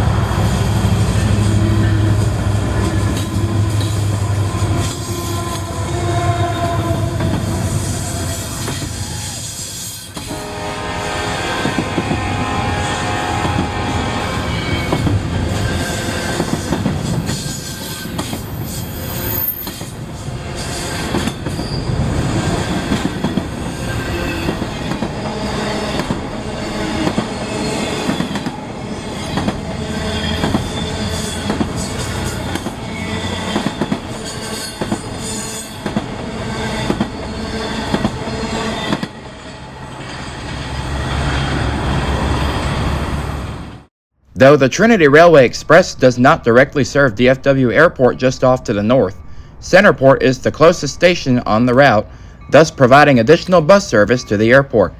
Under a golden Saturday morning sunrise, the eastbound 3904 glides in off of Track 2 to make their regular stop before continuing on to Dallas.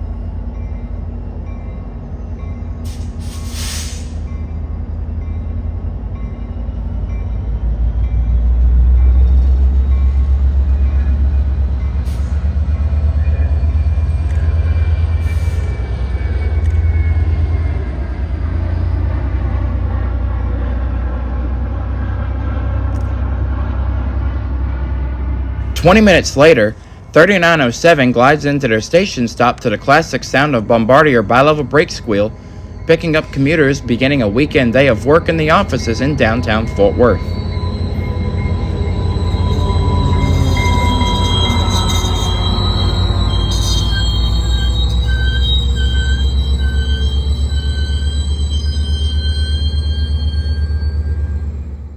A late summer morning brings us two counterpart commuter shuttles on the heels of a BNSF manifest that had passed minutes earlier.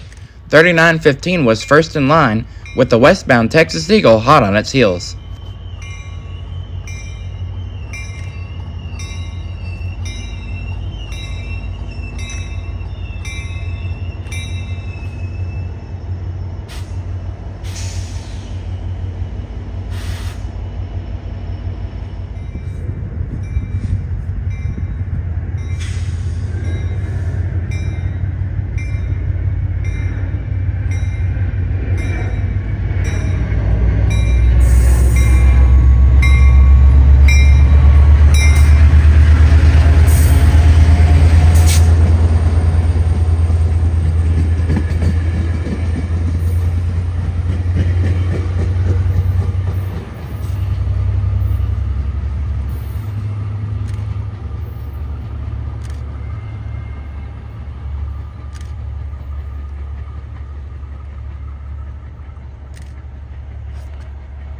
.3914 rolls into the station for their commuter exchange, entering the double-track territory for the next 5 miles.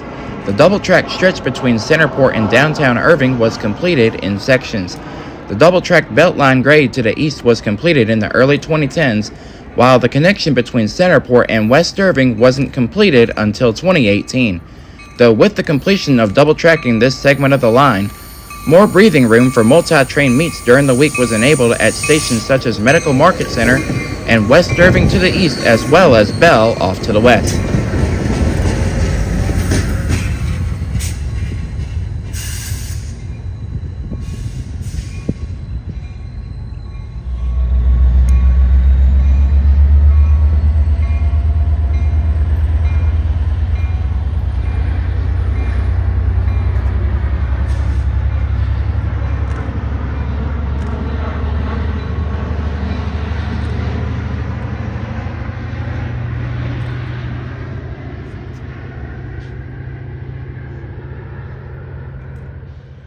Though most regularly scheduled TRE trains utilize every station between Dallas and Fort Worth, the east and westbound editions of the Texas Eagle have a straight shot between the two downtown districts. TRE crews and dispatchers must work accordingly in order to make room for both the early and mid to late afternoon editions of the Texas Eagle. Hauling along the platform off of Track 2, the westbound edition of the Texas Eagle glides onto the single main track en route to Fort Worth.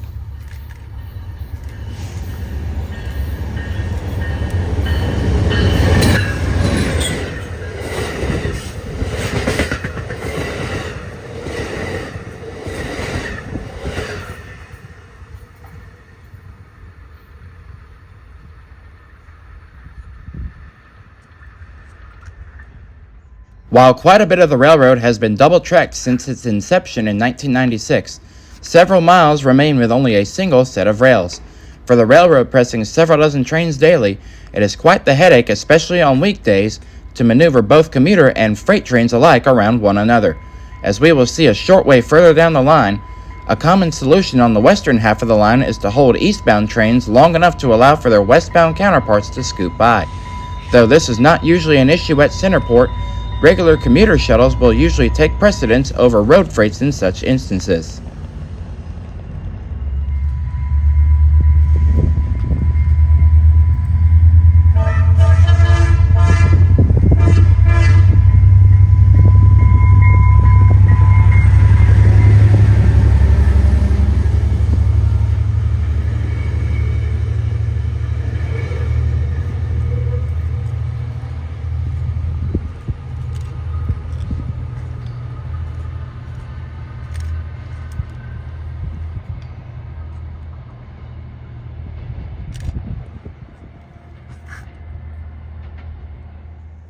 With the westbound shuttle out of the way at Bell, Commands came over the wire from Fort Worth to line up the 3916 further east. Assuming trains are not being delayed for any reason, the two countering trains on the weekend timetable both arrive and depart within 20-minute intervals of one another.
Between Bell and Centreport, the line flies past the easternmost terminus for regular Union Pacific traffic over the TRE, the Kinder Morgan Transloading facility.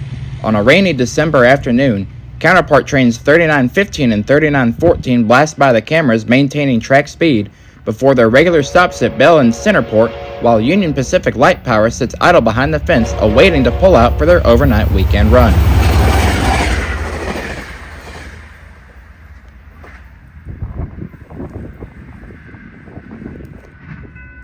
The facility is utilized for loaded and empty ethanol service for southern Texas and the upper Midwest. These trains often utilize the tracks on Sundays or overnight, so as crews breaking trains apart or building out do not interfere with mainline commuter shuttles, Amtrak, or BNSF through freights. As the westbound clears out of the way at Bell Station to the west, dispatchers lined up the signals for the 3914 to run their straight shot past the transload at track speed. Trains here usually pass in opposite directions 10 to 12 minutes apart from one another, both during the week and on weekends, with regular meets occurring just off the Bell Station platform just off to the west.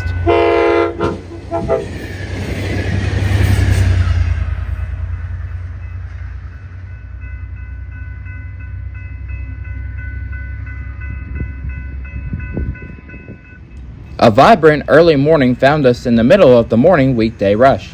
Running two trains every 30 minutes throughout this morning was quite the headache, as dispatchers were struggling to weave their all-stoppers around a BNSF manifest hogging the main line. 2918 diverges onto the siding past the transload, which at the time was occupied with ethanol tanks and Union Pacific road power.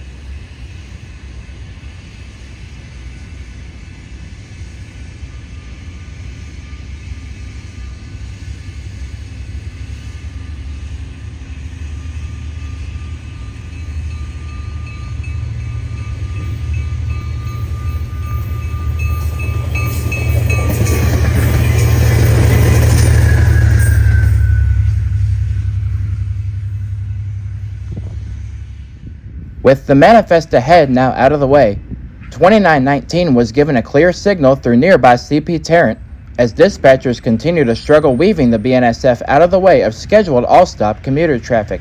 The aforementioned manifest by this point has taken the siding at the former Richland Hill Station to allow for the next scheduled meet at Bell just off to the west.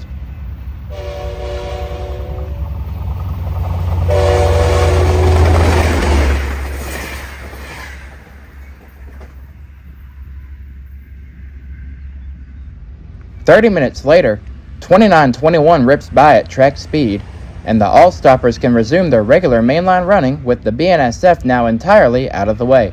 With track speed on this segment of the line being 79 miles per hour, crews waste no time getting back up to speed after departing from nearby Bell and Centreport.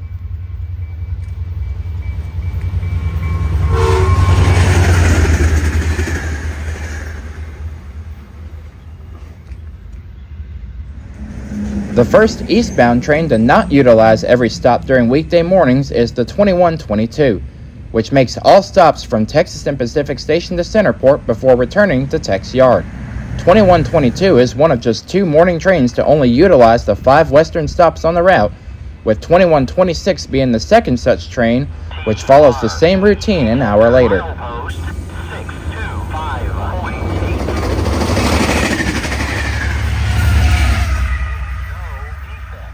Total axle 1, 2 out. 20 minutes later, 2923 blasts westward en route to Texas and Pacific Station with F59PH number 124 in charge, 2 coaches, and a corresponding cab car. 2923 is the last westbound all-stopper of the 30-minute morning window. The next westbound on the lineup out of Dallas is the 2525, which utilizes all 5 of the eastern stops between Union Station and West Irving, opposite of the 2122 and 2126.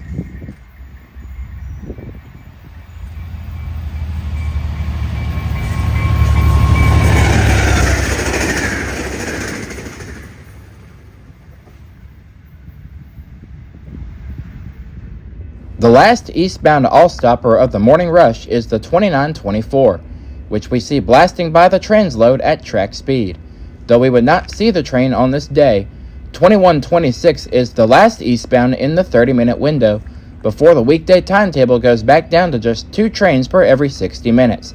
The trains on the timetable will follow this routine until the clearing of the eastbound edition of the Texas Eagle in the early evening hours.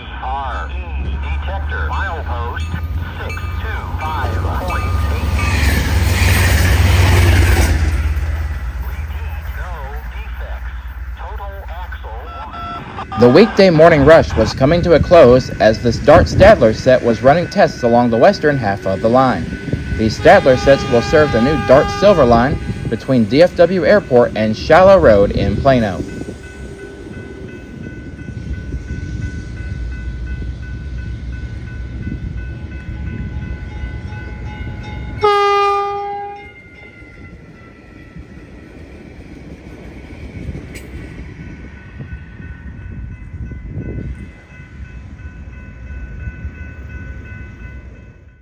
A little more than halfway between Dallas and Fort Worth below I-30 is the city of Arlington, home to a public city library, the University of Texas at Arlington, the Texas Rangers, and most notably the Dallas Cowboys. This area has also become popular amongst local rail fans thanks to an old station platform in the middle of the city utilized by the Texas and Pacific Railroad, now serving as a public platform for all rail fans alike to watch the heavy haul commerce dominate the high iron. Crawling into the downtown core, another Norfolk Southern leader brings a westbound stack train up the gentle climb on its way out to Southern California.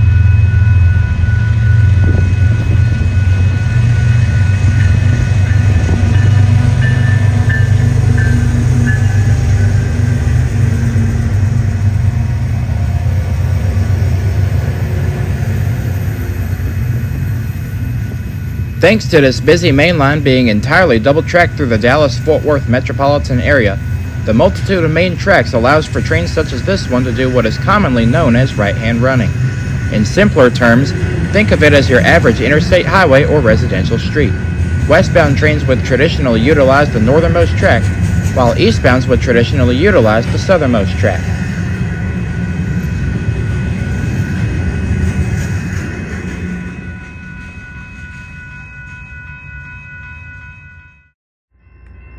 Bell Station was part of the TRE's first expansion alongside Centreport and Richland Hills. The station's opening ceremony was held on Saturday, September 16th of 2000. The station entered regular service the following Monday, while rides on the train were free until September 30th.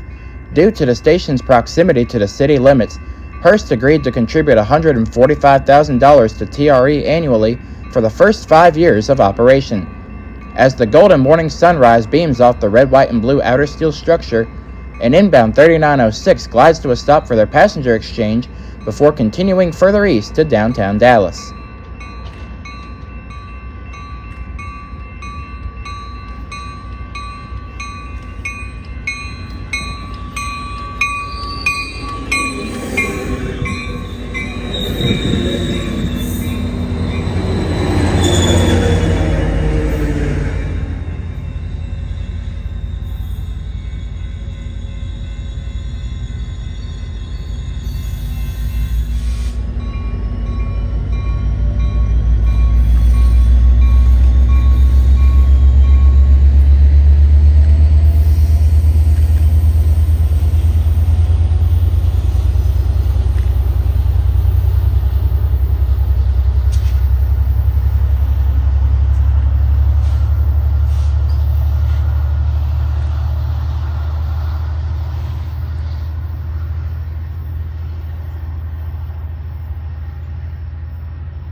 Thanks to trains only showing up twice every hour on Saturdays with meets on almost every occasion, we would have to wait another hour before the next opposing series made their presence known. Trains 3909 and 3908 would be next into and out of the station before another hour-long silence blew over us.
"3908 eases out of the siding to allow for commuters from Fort Worth to hop off and head home, and commuters from the inner suburbs to hop on and head into work in and around Dallas."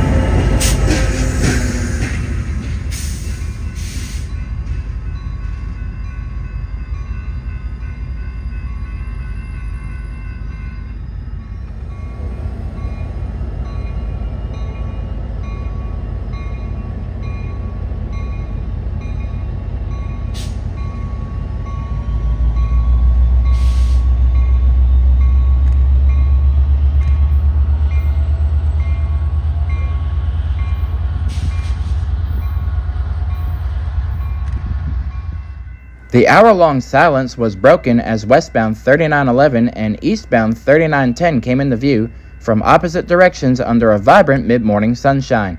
Eastbound trains traditionally take the passing siding just to the west of the station platform, while westbound trains stop on the lone main track at the station and continue straight on the main to their next stop at Trinity Lakes.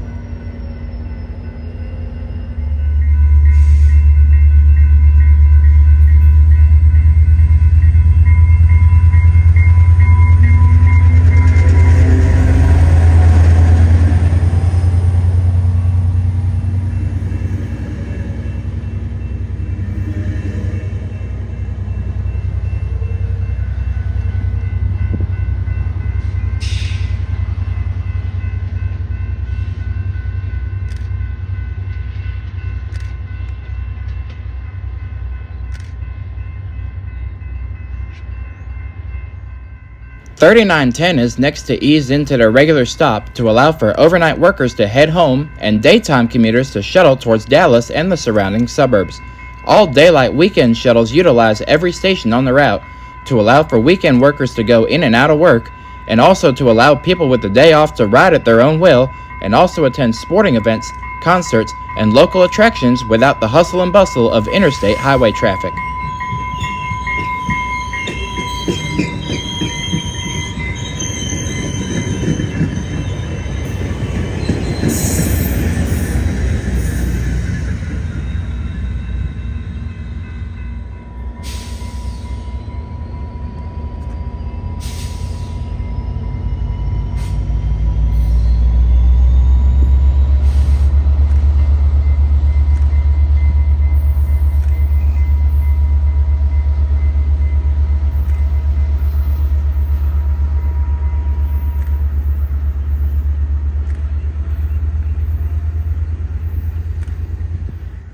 Another hour-long silence ensues before a meet between trains 3913 and 3912 briefly wakes rail action back up. All counterparts make their stops only 4 minutes apart, with the westbound runs stopping first, while the eastbound runs traditionally hold the siding just off the platform for westbounds to clear out of the way.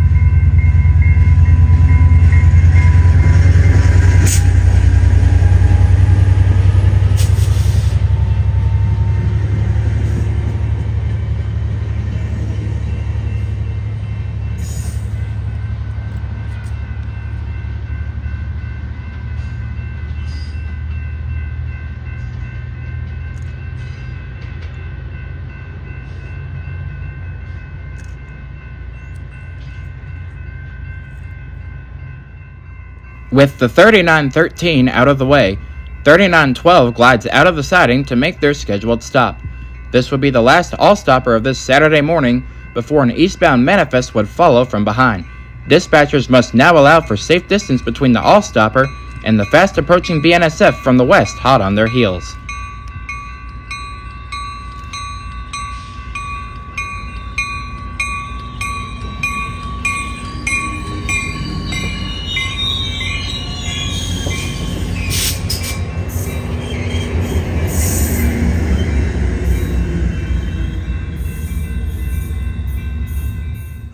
As critical as it is to run 42 regularly scheduled trains on weekends and 70 on weekdays within their normal time slots, dispatchers still try their best to give Amtrak's Texas Eagle top priority over the all-stoppers. Still, today's edition of westbound train number 21 is running 2.5 hours off schedule thanks to severe weather in Arkansas and freight train interference in the East Texas woods.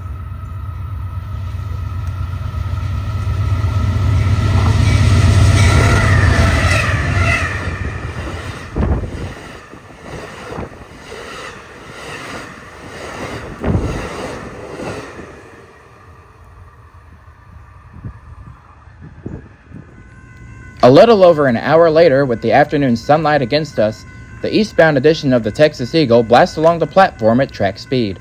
Running only a few minutes off schedule at this point of the day, the eastbound Texas Eagle was making surprisingly great timing getting into downtown Dallas in comparison to its westbound counterpart.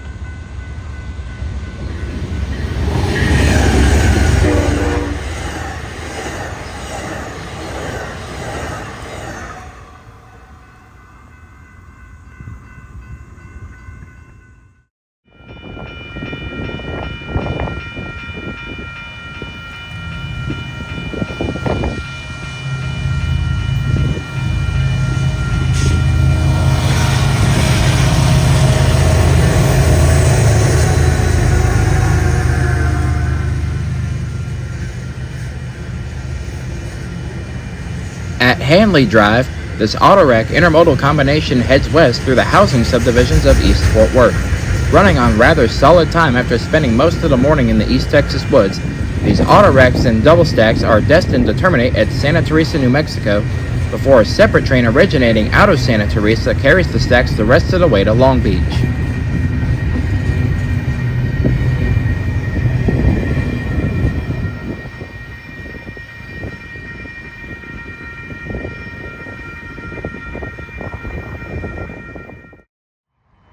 In 2012, the city of Fort Worth created a tax increment financing district for Trinity Lakes, a proposed mixed-use transit-oriented development adjacent to the Trinity Railway Express. A TRE station was proposed for the development, and it was speculated as a potential replacement for Richland Hills Station as early as 2015.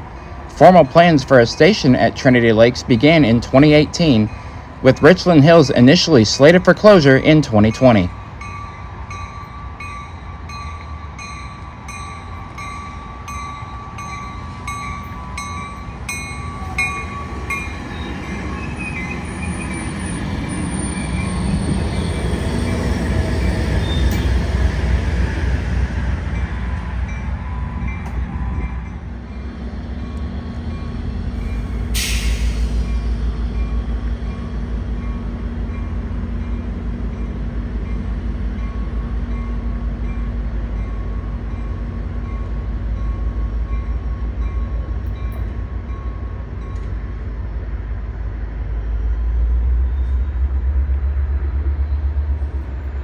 Thanks to the closure of the old Richland Hills station, the new Trinity Lake station allows for easier access into the surrounding residential areas, making for shorter point A to point B distances for those residing between the Bell and old Richland Hills platforms. Unlike the old Richland Hills station a mile to the west where the platform was staged between the two tracks, the new station at Trinity Lakes has platforms along both tracks, allowing for easy access to both platforms should two trains arrive at the same time.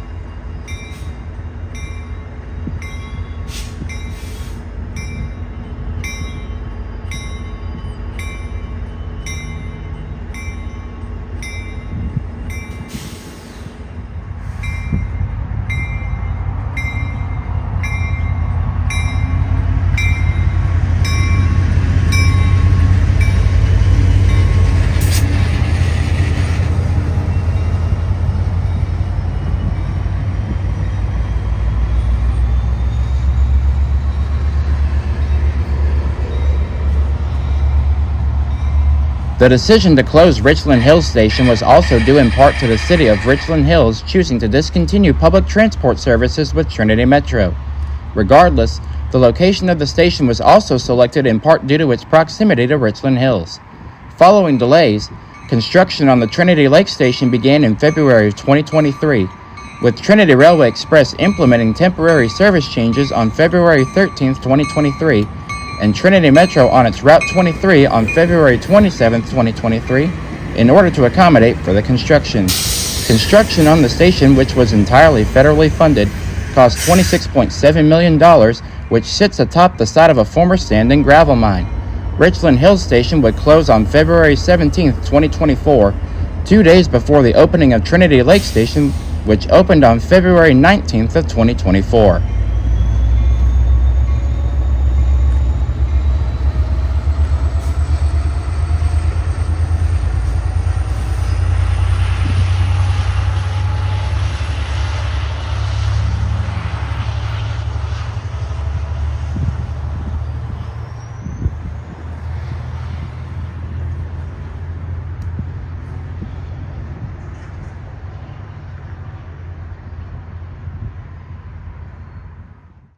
Richland Hills used to be one of the most popular station stops on the TRE until all service ended on February 17th of 2024, thanks to the opening of the new Trinity Lake Station less than a mile to the east.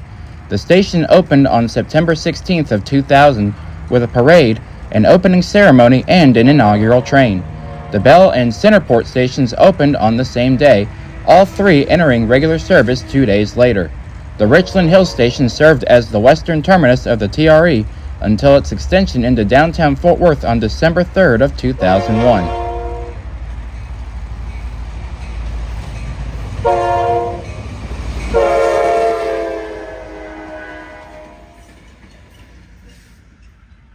In 2011, Fort Worth Transportation Authority began a $2 million improvement project for the station, which expanded the parking lot and realigned Burns Street, the station's primary entrance.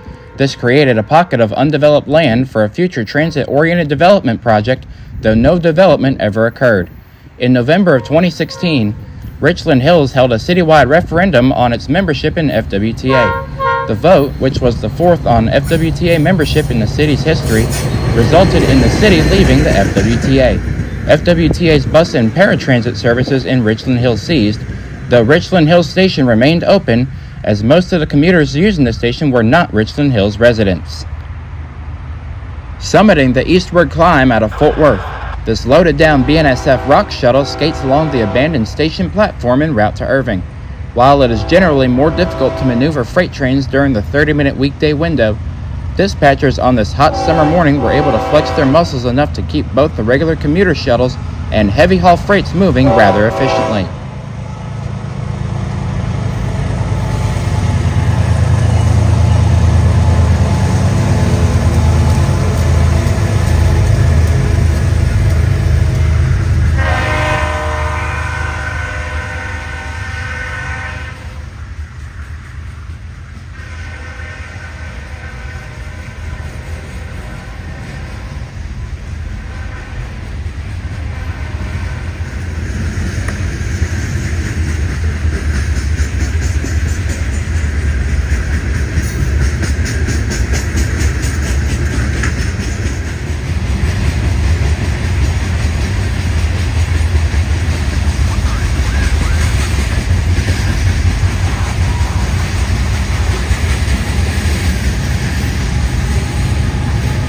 The conflict in opposing commuter and freight traffic during the 30-minute window is enough to cause a headache between both TRE and BNSF dispatchers throughout the day.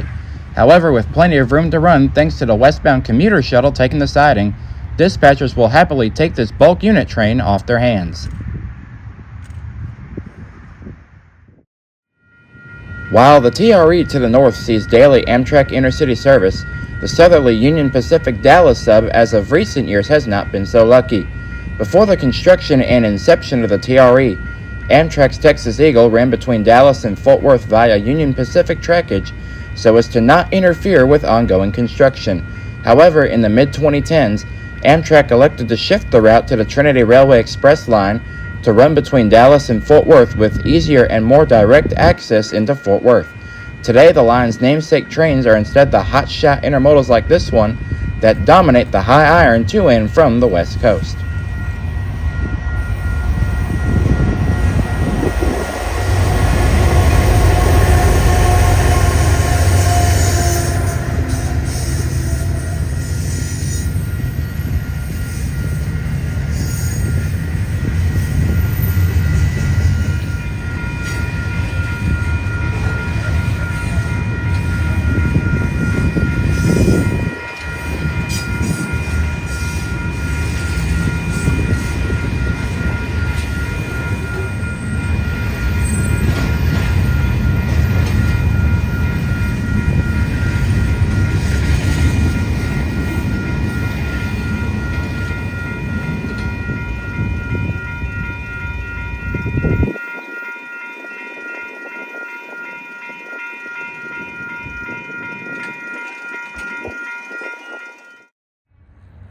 Inching closer to downtown Fort Worth, the Trinity River is spanned by this 845-foot steel truss bridge, constructed in the 1900s by the Rock Island Railroad and renovated to expand to 2 tracks in the early 2020s. On a hot summer afternoon, we see the westbound edition of the Texas Eagle gliding over the western banks of the river through Dalwar Junction and into their station stop at Fort Worth Central.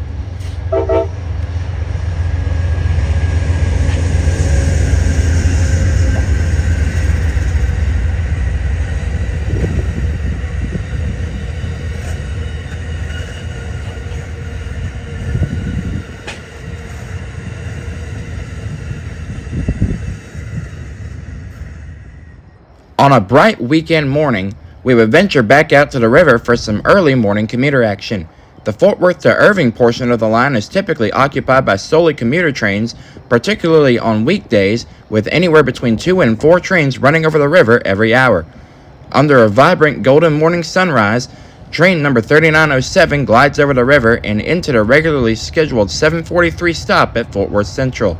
We would see the eastbound train number 3908 taking the high green signal over the river after beginning another run back to Dallas just 20 minutes later.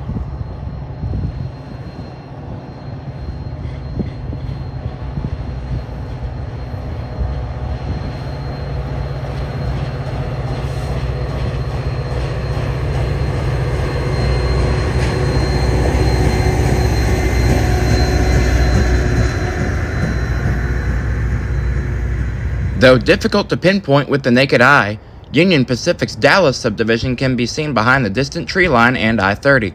Playing hide-and-seek behind the tree line is a westbound stack train hauling over the Tower 55 interlock. Minutes later, 3908 leaves downtown Fort Worth behind, making way back to Dallas. It has become common practice for most trains to utilize the southern track should they meet a Union Pacific or BNSF freight looking to head east towards Kinder Morgan or Irving. This minimizes stoppage of the commuter trains, which are running on scheduled time slots, and also eases the flow of adjacent Union Pacific and BNSF road freights.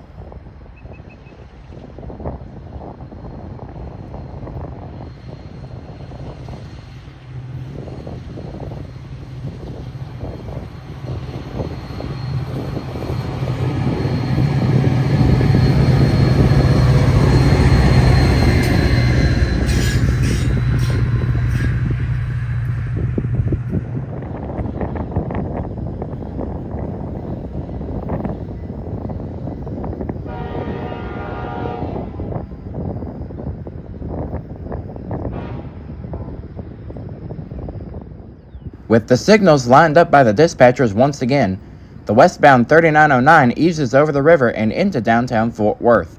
With this being the first of 2 trains in the 60-minute weekend window, the F59 PHI on this train leads inbound to TNP Station, while the traditional corresponding cab car leads back east to Dallas less than 30 minutes later.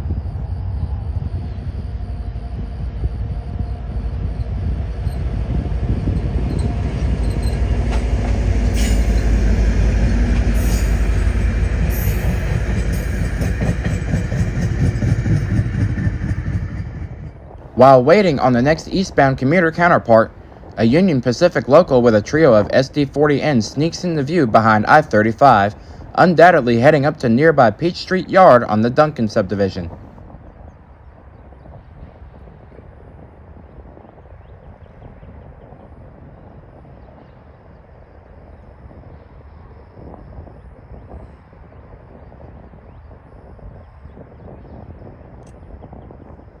The bridge over the Trinity River has undergone significant changes in recent years. Most recent and noteworthy to our visits was the addition of a second main track to replace the original outdated steel truss structure. The reconfiguration of the main line today consists of two 845-foot spans in place of the original single steel truss bridge that once stood. The second track today is part of the original alignment into the city, now acting as the entrance and exit to the Union Pacific and BNSF right-of-way. In addition to allowing more room for meets between commuter and freight trains, the new track configuration also allows additional room for meets between opposing commuter shuttles or deadheads should two trains arrive at the same time.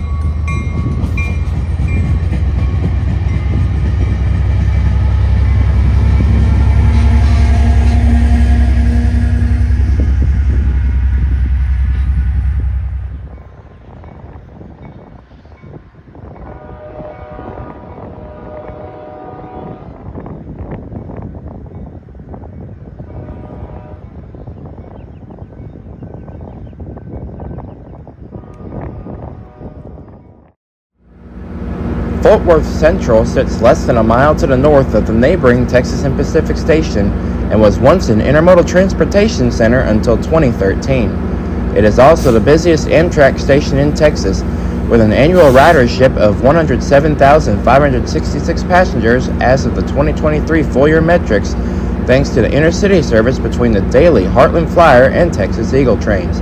Amtrak serves platform track number 3, while TexRail serves Track 1 and TRE serves Track 2 as of 2019. In the summer of 2023, we see train number 3907 departing for TNP Station on Track 2, while TexRail number 230 arrives to exchange passengers and departs for DFW Airport 2 minutes later on Track 1.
Thanks to the addition of the TexRail line to DFW Airport in 2019, multi-train meets and races are quite common on this stretch of track, thus eliminating the need for outbound TRE trains back to Dallas to stop and wait for inbound arrivals. Case in point, inbound TRE number 3917 and inbound TexRail number 245 pull into the station simultaneously on a hot summer afternoon.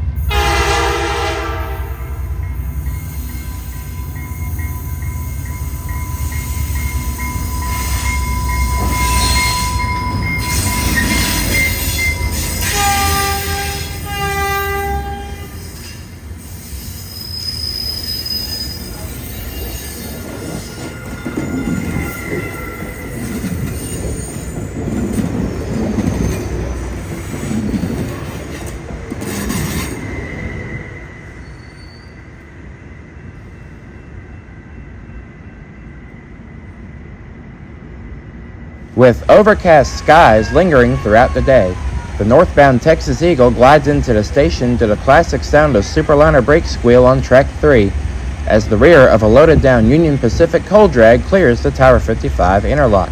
Both editions of the Texas Eagle can regularly see upwards of 100 passengers boarding for their homebound return trips, after exchanging between the Heartland Flyer, Tex Rail, and Trinity Railway Express trains.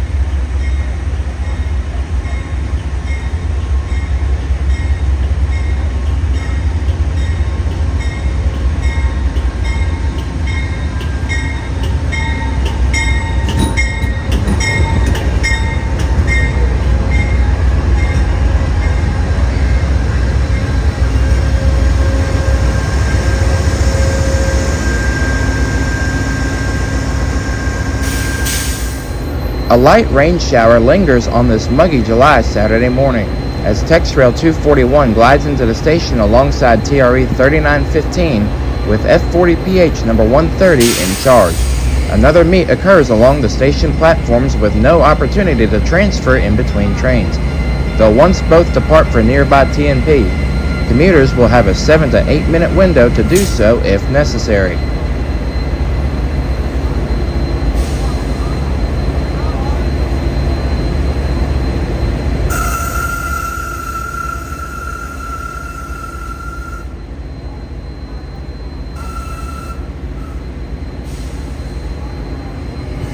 With the 241 out of the way at neighboring TNP station a few blocks away, 3915 was given clearance to proceed to TNP minutes later.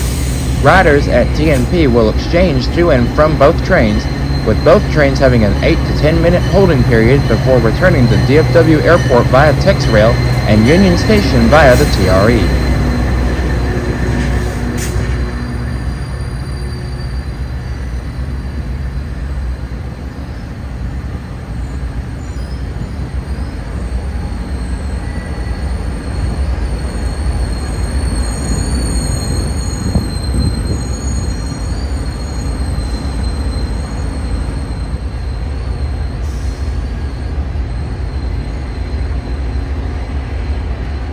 Prior to the station's opening, transit services operated without a unified hub in downtown Fort Worth.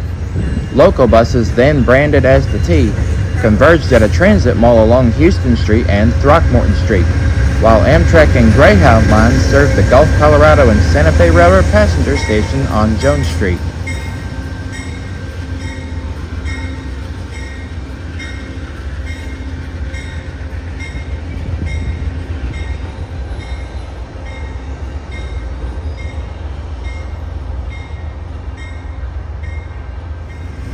By around 12:45, the Heartland Flyer has dropped their passengers and has moved off the Track 2 and 3 platform to make room for the approaching Texas Eagle.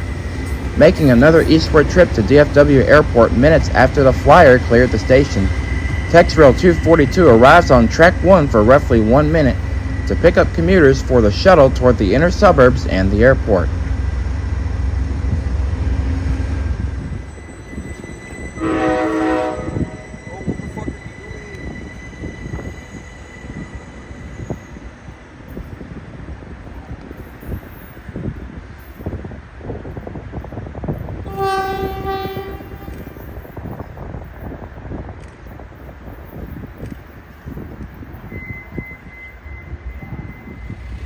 As the 242 made their eastward departure to DFW Airport, this southbound BNSF manifest gets underway towards Tower 55. With 3 locomotives up front and 1 more on the rear, this heavy string of mixed merchandise is undoubtedly destined for the classification yard at Temple.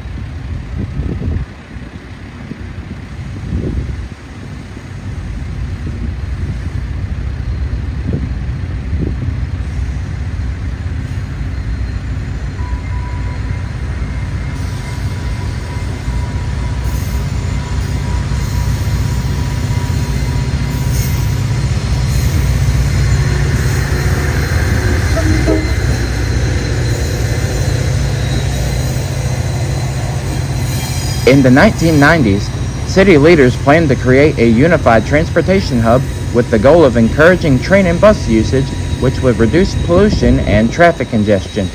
In 1991, the project received a $13.4 million federal grant due to the Intermodal Surface Transportation Efficiency Act. Original plans called for the historic Texas and Pacific Station to be renovated.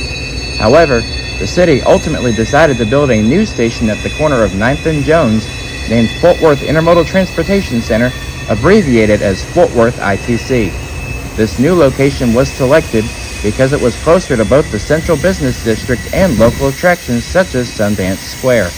On December 3, 2001, the Trinity Railway Express line was extended from Richland Hills to TNT Station. TRE service included a stop at Fort Worth ITC, though the station building was not completed until January 12, 2002.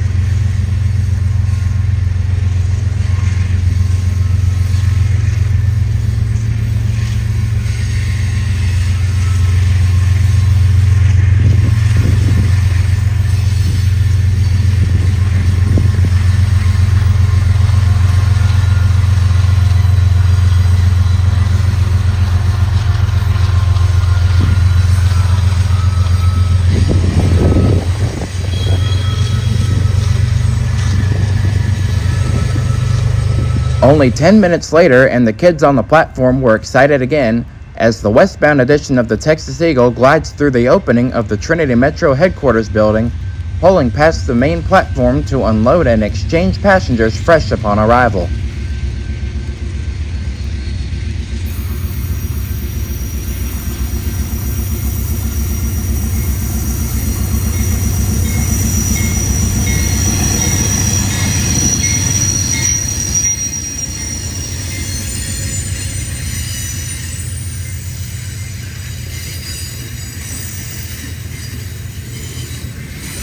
As part of Amtrak's network growth strategy, adding a section from Meridian, Mississippi to Fort Worth, Texas has been discussed since the early 2000s, with the route having supposed to have been up and running by 2002, though the plan ultimately fell through when Amtrak abandoned the NGS. However, in March of 2023, Amtrak announced that it was seeking federal funding to once again study this proposal.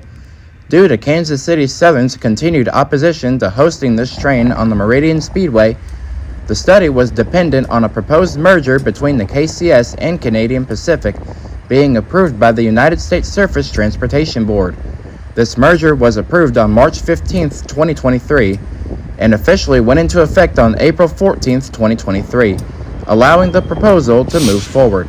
In June of 2023, Amtrak applied for funding to begin the project to extend service from Mississippi to Texas along the I-20 corridor, with Fort Worth providing the westernmost terminus of the route. If the project is approved, daily ridership at Fort Worth Central will see a substantial growth, with the termination of the Heartland Flyer between Fort Worth and Oklahoma City inching closer as the months pass.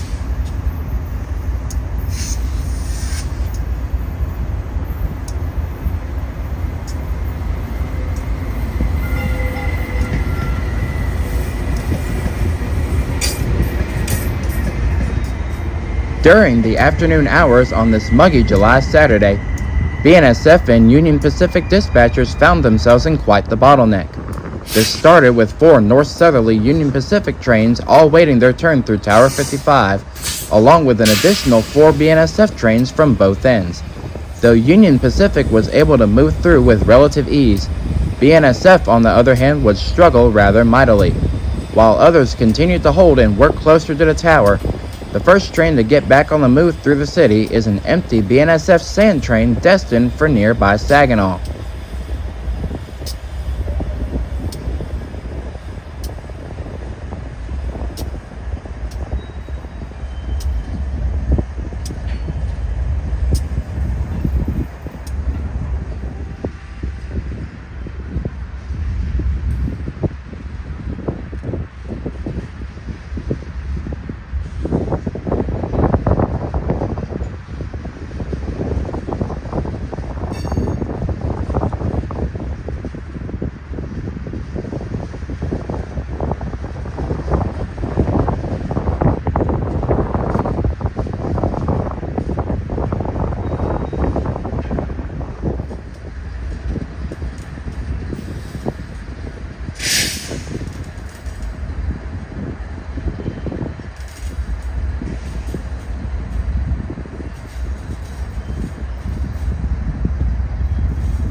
With the empty sand train out of the way, loaded down sandhoppers from Saginaw headed by 2 Union Pacific GEVOs exit the Fort Worth sub on their way down to the tower.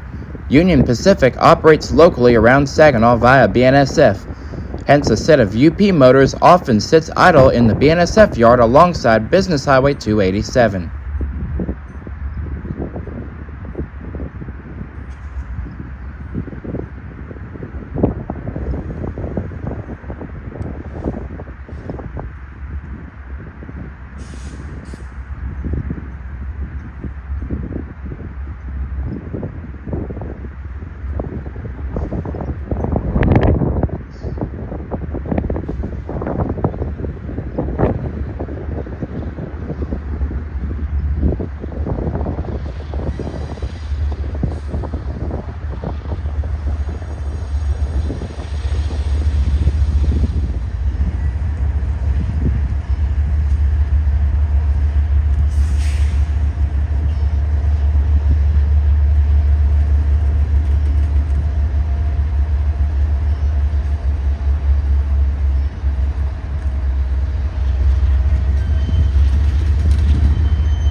While the local moves down to the Tower 55 interlock to the right, an inbound 3923 departs off of Track 2, while an inbound 251 arrives to exchange commuters off of Track 1.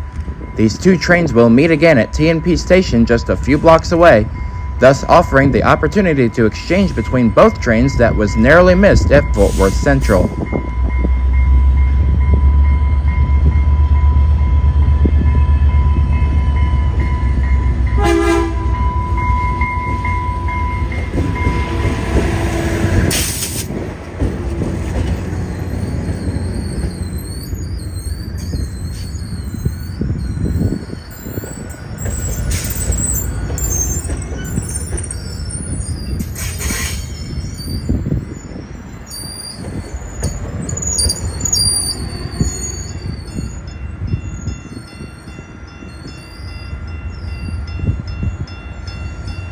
"15 minutes later, 3924 arrives to pick up whatever few commuters did not board the 3923 minutes prior. 3924 is fresh out of neighboring TNP Station and is set to make all 8 other stops back to downtown Dallas.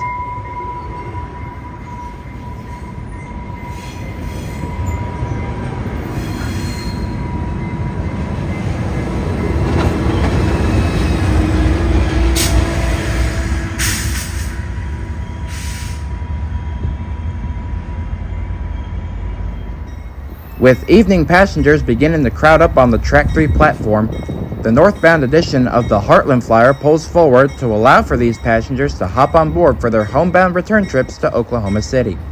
With the termination of the Heartland Flyer closing in fast on the horizon, it was certainly nice to see both editions of the train on this day. The train is slated to end service altogether by October 1st due to a lack of funding from the Texas State Legislature after connecting Fort Worth and Oklahoma City via passenger rail service since 1999.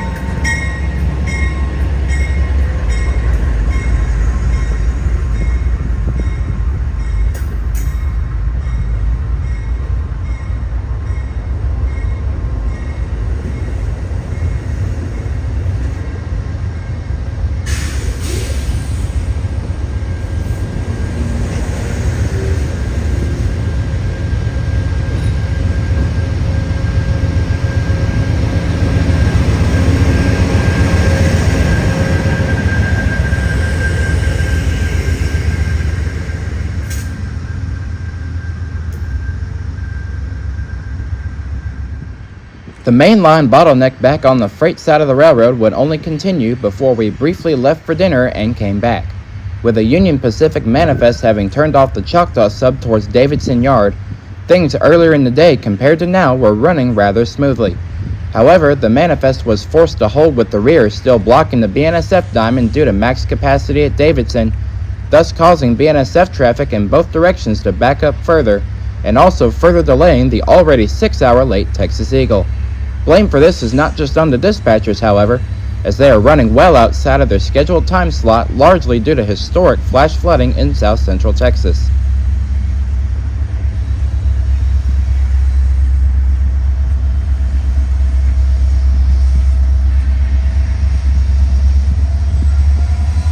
Once the manifest was enough out of the way 2 hours after our initial stay, dispatchers were finally able to line up these two opposing BNSF freights. A southbound stack train destined for South Texas, the other a northbound autorack train from the CPKC in Mexico, undoubtedly destined for Logistics Park, Chicago.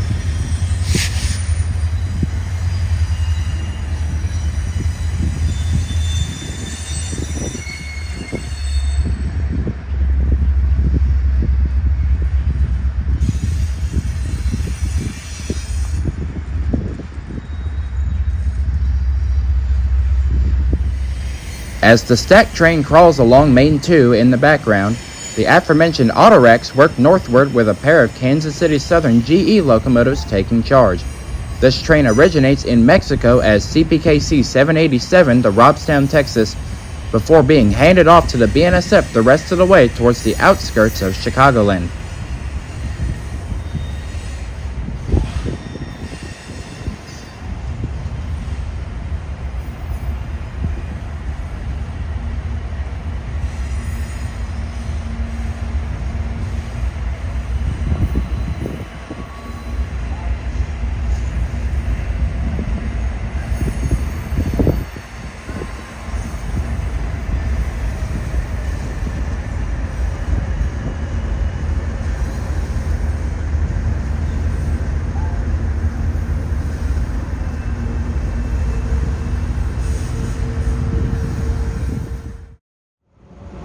We will finish our coverage of the Trinity Railway Express line at Texas and Pacific Station.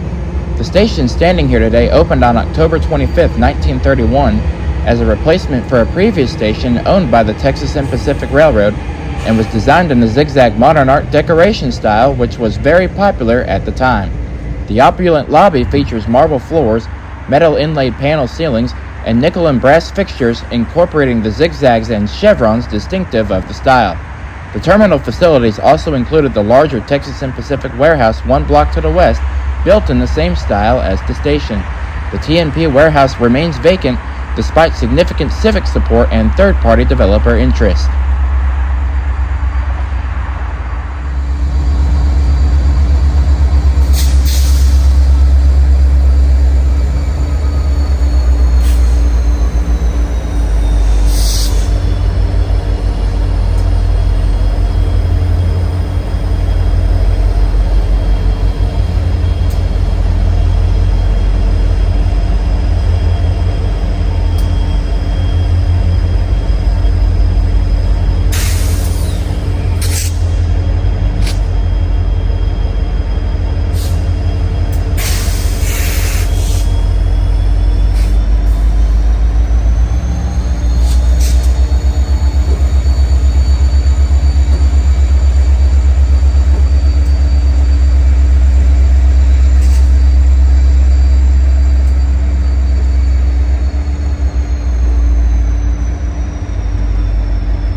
As a UP local bound for Saginaw pulls to a stop on Main 3 to wait for their northward turn, one of our last commuter trains of the program, inbound train number 2929, pulls to a stop at the station before making another eastbound run back to Dallas.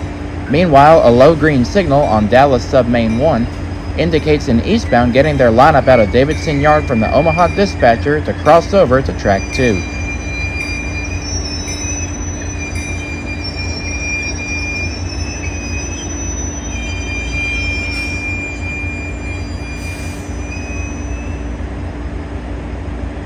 A few short moments later, a stack train clears the signal bridge and blows over the diamonds of Tower 55, making way for points east.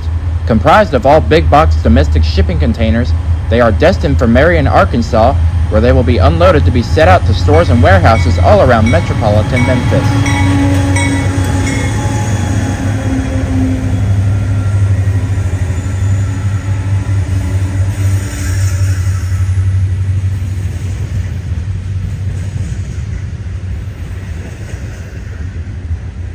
During the heyday of American passenger railroading, the station was also served by trains of the Chicago, Burlington, and Quincy through the subsidiary Colorado and Southern Railroad and Fort Worth and Denver Railway, Missouri Pacific, Katy, and Frisco lines.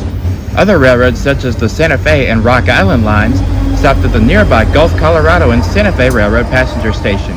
The Texas and Pacific ran the Louisiana Eagle from New Orleans to Fort Worth until 1963. A successor night train and a successor day train ran on the route to New Orleans as late as 1968. Up to the station's waning years, the Texas and Pacific ran the West Texas Eagle section of the Texas Eagle from St. Louis to the station after breaking off at Longview.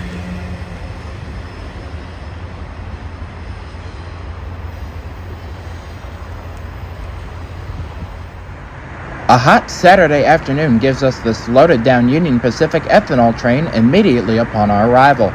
This bulk unit train is hauling down the southernmost end of the Choctaw subdivision on its way over the diamonds of Tower 55. While the ethanol was passing, an outbound Texrail 240 gets underway back to DFW Airport by way of Haltom City and Grapevine.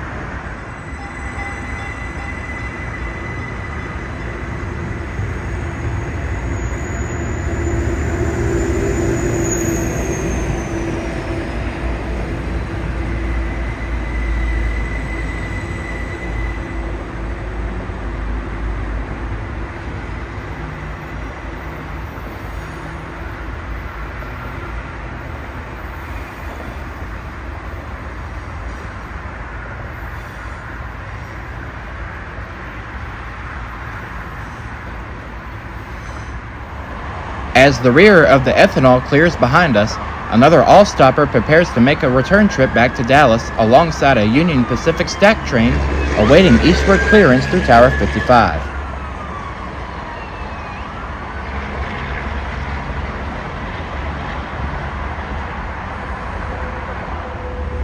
With the loaded ethanol tanks now clear the diamond, the commands came over the wire from both dispatchers to proceed eastward. Outbound train number 3912 gets underway, ready to make all 9 other station stops back to Dallas, while the Union Pacific stacks depart eastward simultaneously. The front half of this stack train is comprised of imported Asian consumer goods, while the back half consists of largely 53-foot domestic containers destined for stores and warehouses across metropolitan Memphis.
Later in the day, a westbound stack train hauls through Tower 55 and past the station platform. Union Pacific has made it a rather regular theme to double up a majority of their road freights through the city, such as this 3x1 power configuration and 14,000 feet worth of international shipping containers. Though this train will be split up into 2 separate trips, these 20, 40, and 45-foot containers are undoubtedly destined for the ports of Southern California, where they will be sent overseas to bring more imported Asian consumer goods inland.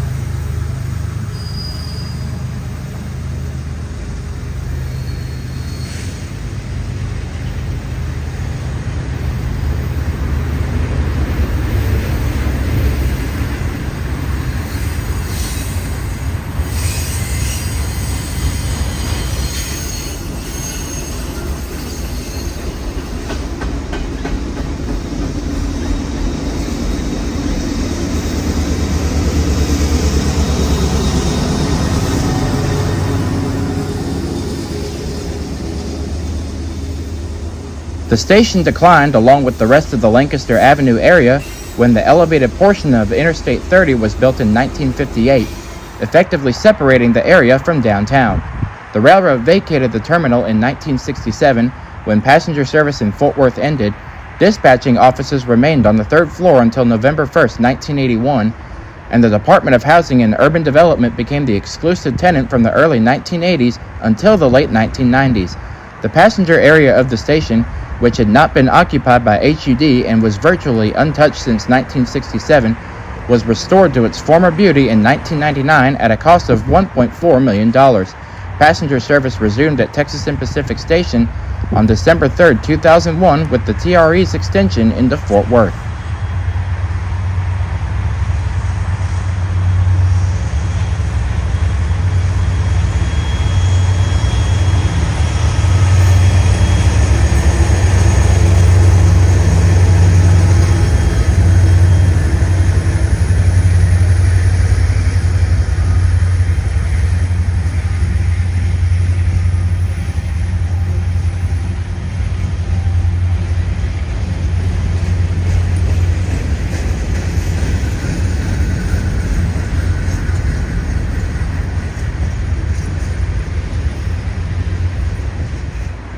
A short while later, a westbound stack train blows over the diamond as an outbound Texrail 242 gets underway for another return trip back to DFW Airport. Today, TRE runs a total of 61 regular trains into and out of TNP Station on the current weekday timetable, thus also making it one of the 4 busiest stations on the route, along with Union Station, Victory, and neighboring Fort Worth Central.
With commuter coverage complete, we will now follow the Union Pacific and BNSF north out of Fort Worth, starting with a railfan favorite hotspot, that being the famous and historic Tower 55.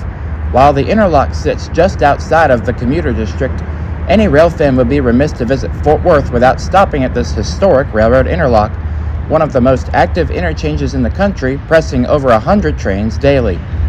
Hauling over the diamond under the early morning sun, a westbound stack train with a Norfolk Southern leader gets back underway after holding for conflicting north-southerly traffic, undoubtedly destined for the LA Basin.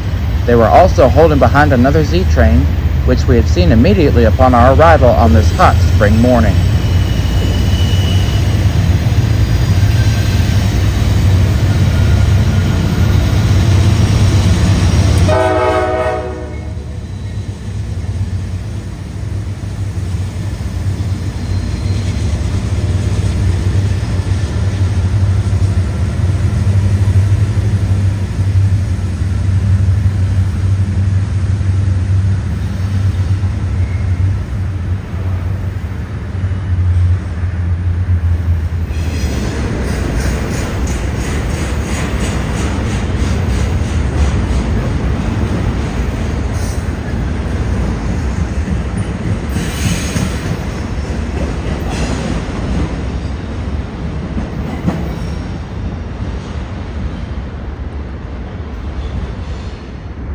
With early morning action near its peak on the Dallas sub, these two manifests fresh out of Davidson Yard race out of Cowtown, one destined for North Little Rock, Arkansas, the other undoubtedly turning towards South Texas.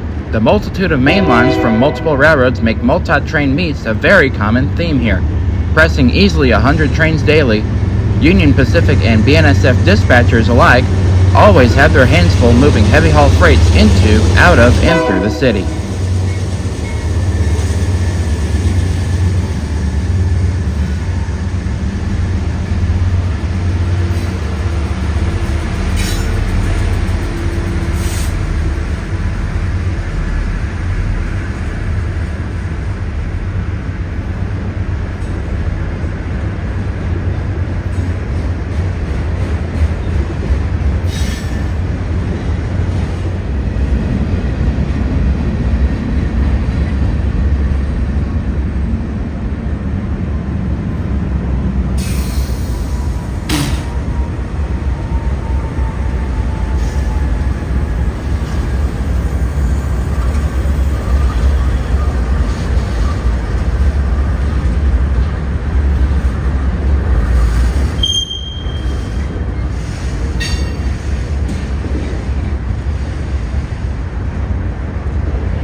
A golden evening sunset shines down on the diamond and the interstate highway interchange above as a loaded BNSF coal drag from the Powder River Basin enters the Choctaw subdivision under trackage rights.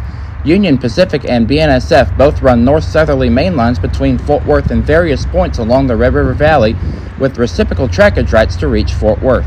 BNSF has haulage rights over the Union Pacific between Colbert, Oklahoma and Waxahachie, Texas, while Union Pacific maintains haulage rights over the BNSF between Dalhart and Fort Worth by way of Amarillo and Wichita Falls.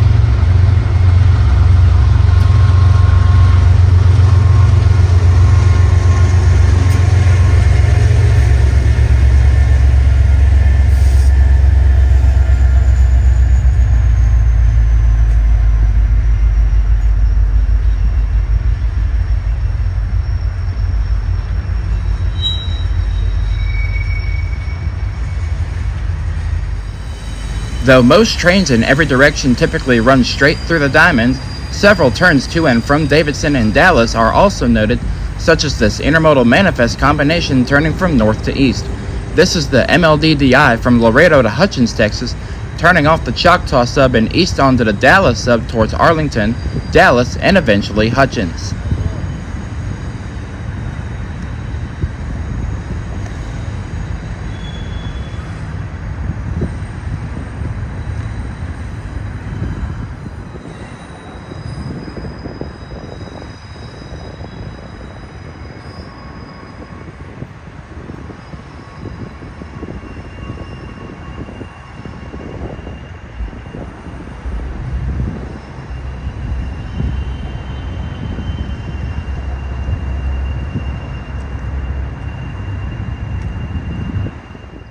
A moonlit Saturday night finds us back in Fort Worth as we briefly swung down to Nay Yard to find Norfolk Southern 8099, the Southern Railway Heritage Unit, taking sole command on this empty Eagle Pass grain drag.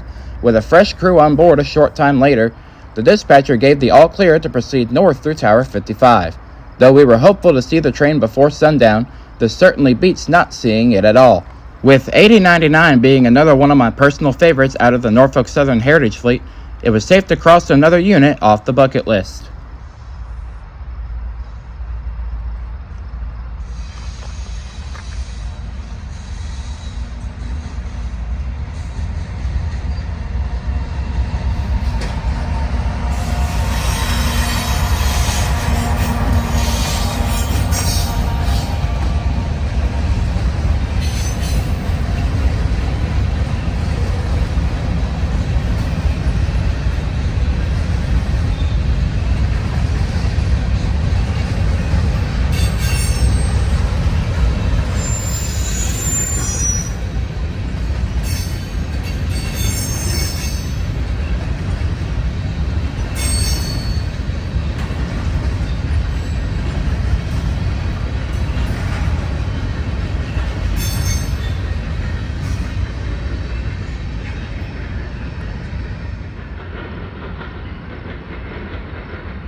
Davidson Yard is one of the most important rail hubs in this region of the Union Pacific Network, with the greater majority of general mixed merchandise traffic from all directions originating or terminating here.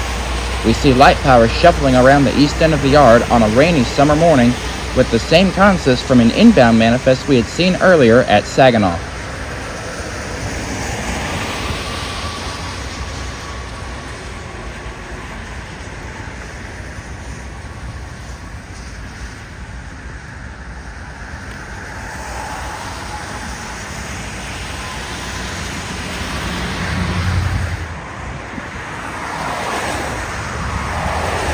The yard throughout the day and night hours is filled with constant action, seeing little if any sleep as crews must hump and kick cars around the yard safely and efficiently to be built into trains set to deliver to customers heavily reliant on transport by rail. Yard jobs and light power shuffles are a common theme on both ends of the yard by day and night, and of course while all of this happens, the heavy haul intermodal hotshots dominate the high iron to and from the West Coast. As the light power continues to shuffle around the east end of the yard, a westbound stack train equipped with another Norfolk Southern leader pokes out from behind the series of overpasses with some of the downtown Fort Worth skyline standing tall in the distant background. This train is known as the Laser by rail fans across the region because it is the highest priority train in this region of the Union Pacific Network. Norfolk Southern 9848 brings this edition of the daily ZAILA under Rosedale Street as a light rain shower continues to linger in the sky above.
Leaving downtown Fort Worth behind, and we wind up at Northside, where this Union Pacific manifest hauls off for Davidson Yard just a few miles ahead.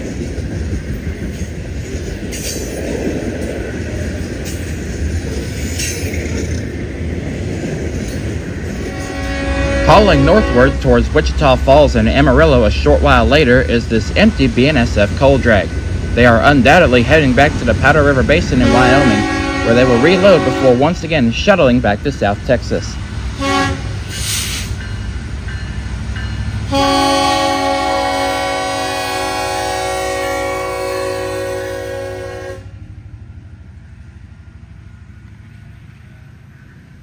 Loaded and empty coal trains utilize the Powder River Basin coal mines and several various power plants in southern Texas, primarily Doney, Halstead, and Smithers Lake. Other various shuttles utilize Tatum in the East Texas woods, though these shuttles often utilize CPKC and UP trackage to reach Shreveport in Far East Texas.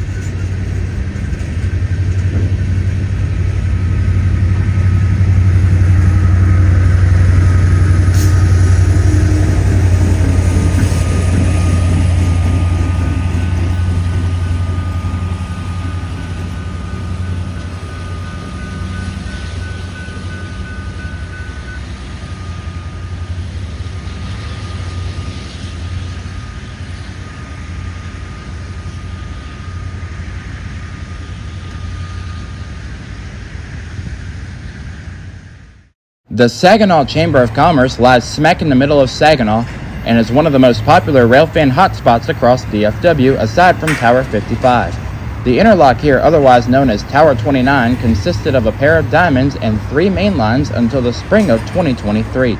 Fast forward now to 2025 and the setup for the same interlock looks very different. The diamonds have since been severed and a second main track and a series of crossovers have been added on the Fort Worth sub.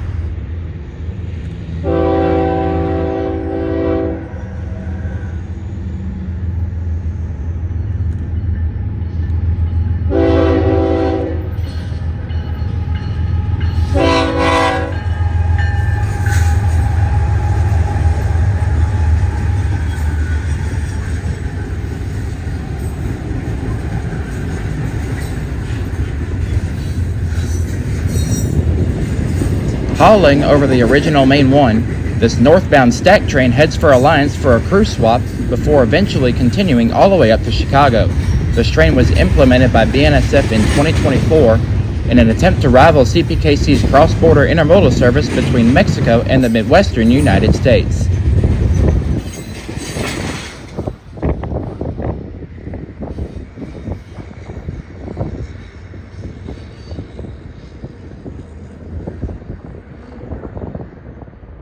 Though the Fort Worth sub is the busiest main line through this part of town, the Wichita Falls subdivision hosts North Yard Fort Worth just a few miles away. Locals, manifests, and several as-needed bulk unit trains utilize this segment of track.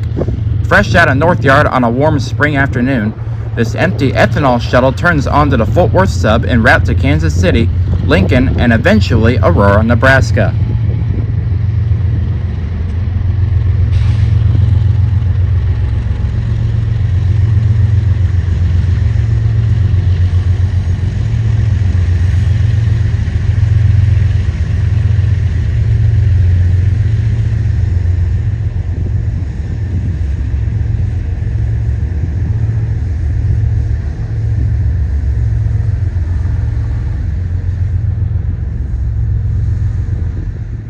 A cool November morning in 2024 finds us back at the chamber under a golden morning sunrise. After recrewing at the Alliance Yard off to the north, this BNSF SD70 ACE brings us southbound manifest towards the Tower 55 interlock. This train is one of the many daily manifest freights that run to and from South Texas, this one undoubtedly originating out of the hump yard at Tulsa.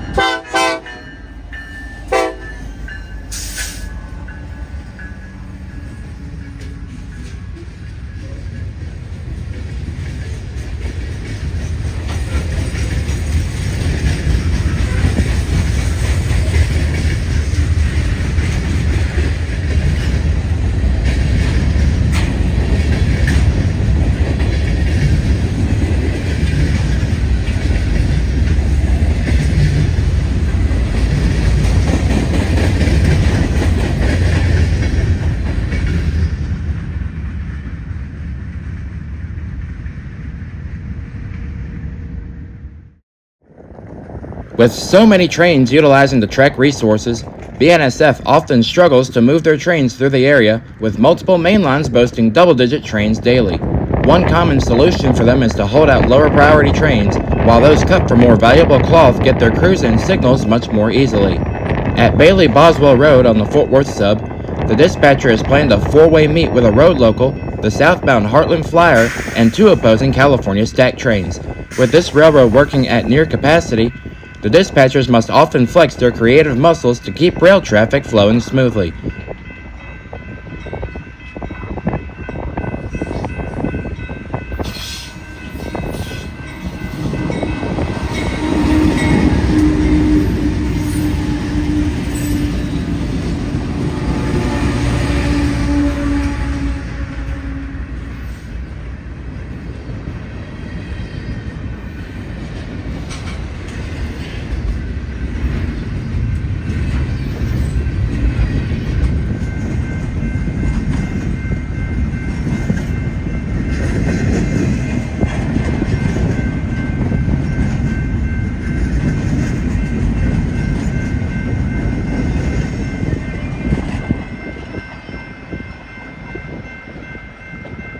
With the eastbound through the control point, the commands came over the wire from the nearby dispatcher desk to line up the local south towards Tower 55. The crew on board wasted little time getting back up to speed with their short train, as the Heartland Flyer was hot on its heels with a second stack train sandwiched in between.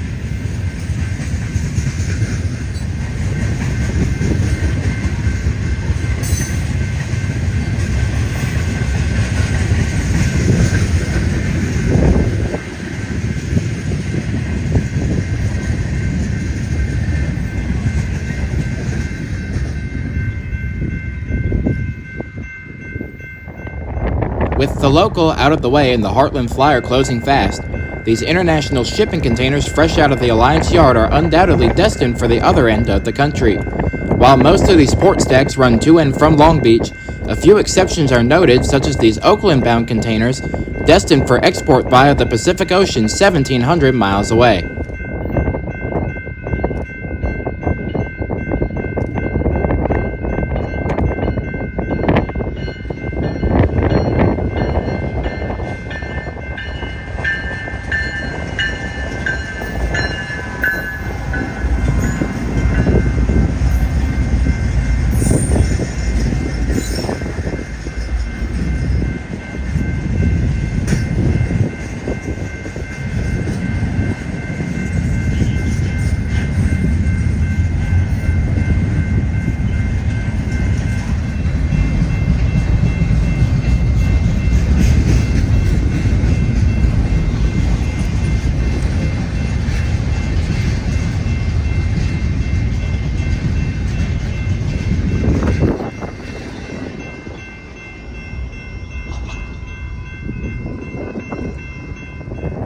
Two minutes later, the four-way meet is completed as Heartland Flyer number 821 cruises south along the new, improved, and extended Track 2.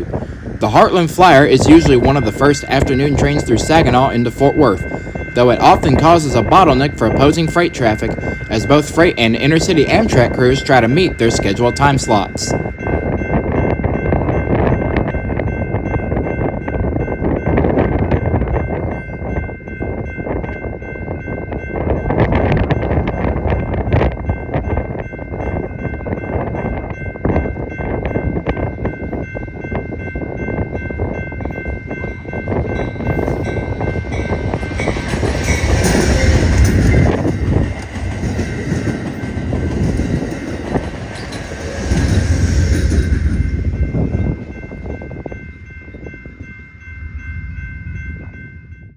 Shifting over to the Wichita Falls sub less than a mile away, Control Point 11 allows one to see Union Pacific and BNSF racing side by side into and out of Saginaw.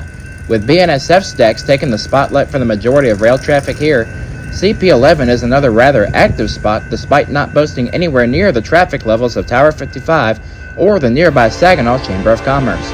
Easing down into Saginaw on a hot summer morning, this eastbound stack train is clicking off the final 8 miles to the Alliance Yard.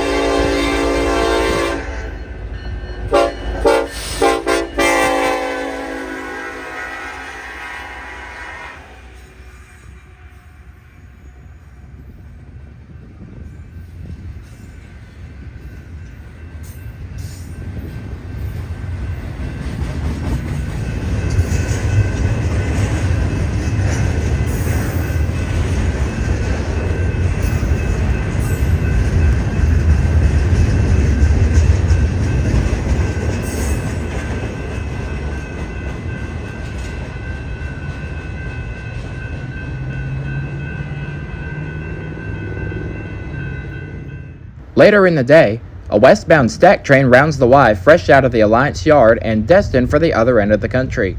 Inbound and outbound stack trains make a large chunk of mainline freight action on this segment of track, largely for long-distance haulage to and from the West Coast by way of Amarillo and Wichita Falls.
A light morning rain shower in the middle of the week finds us back under the Bailey-Boswell overpass just in time for the daily Wichita to Fort Worth manifest. With Norfolk Southern's Interstate Heritage Unit occupying the third slot in the consist, we made it an objective to see the power again at Davidson Yard, which we had shown a little ways earlier in the program.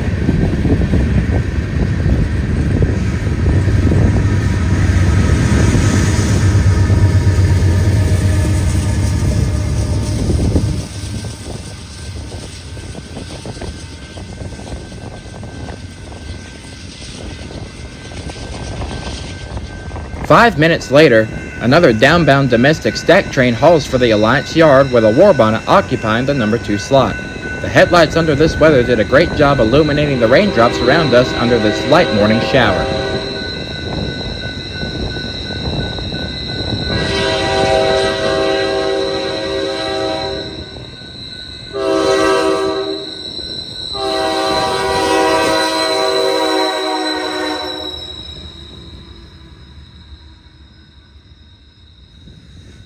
The Wichita Falls subdivision is BNSF's route of choice to connect Dallas-Fort Worth to the western United States, rivaling Union Pacific's former Texas and Pacific route for cross-country intermodal service, which we had briefly addressed sporadically throughout our commuter coverage.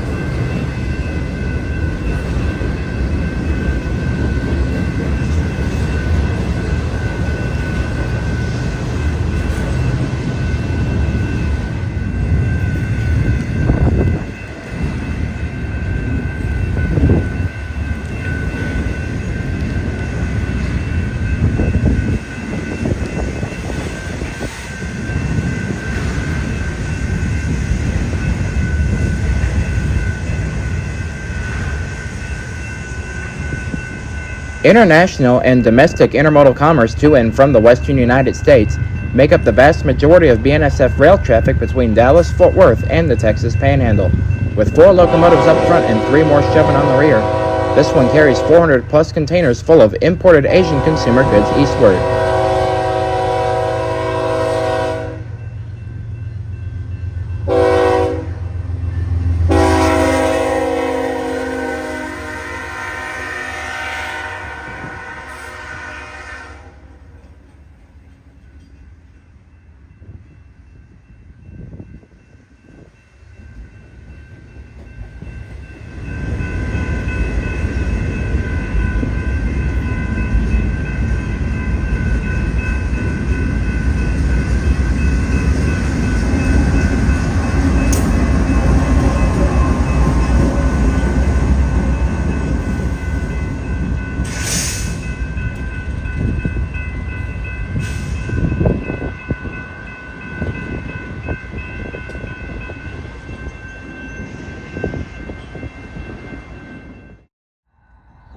Control Point 134, otherwise known as Sunnyside, is a rather unique spot for rail fans locally, with 2 active main lines and rail fans being able to watch trains barrel towards you head-on for at least a half mile in each direction on both sides.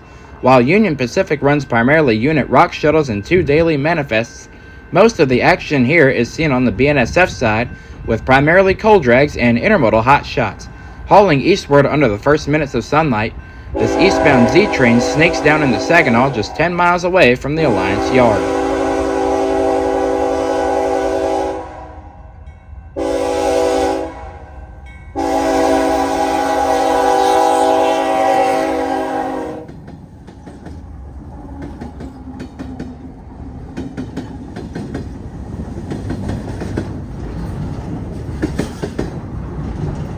Though the BNSF side is significantly more active than the Union Pacific, north-southerly traffic on the Duncan sub can often catch one off guard.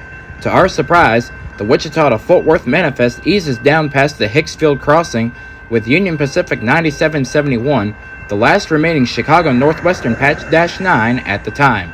The locomotive has since been rebuilt into a GE C44 ACM at the nearby Wabtec GE plant just up the road, and now sports a nice shiny coat of armor yellow paint.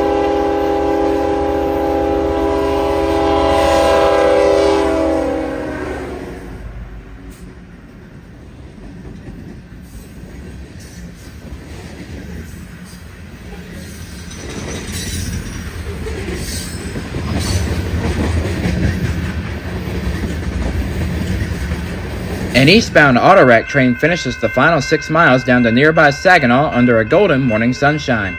The yard in Saginaw has seen a rather substantial increase in road freight traffic, maintaining local yard jobs and switchers across town, and also adding rock and Autorack operations most notably in the past 2 years.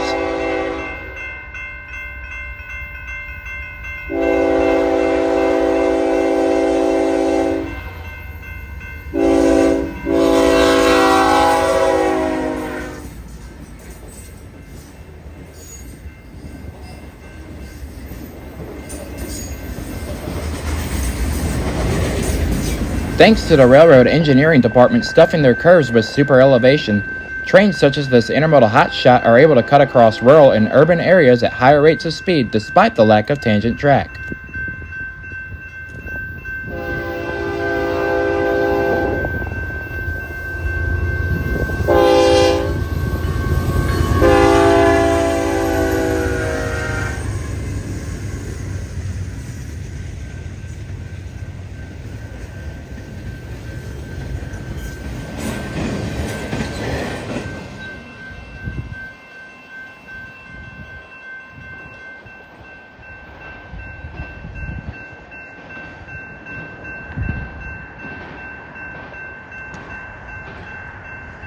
Speeding through the curve under the early morning sun, an eastbound stack train hauls for Alliance with a 2x2 power configuration. In simpler terms similar to the 4x3 consist we saw at Bailey Boswell, this means 2 locomotives up front and 2 more cut in midway back or shoving on the rear, a common theme for both dominant Class 1 strongholds in the state.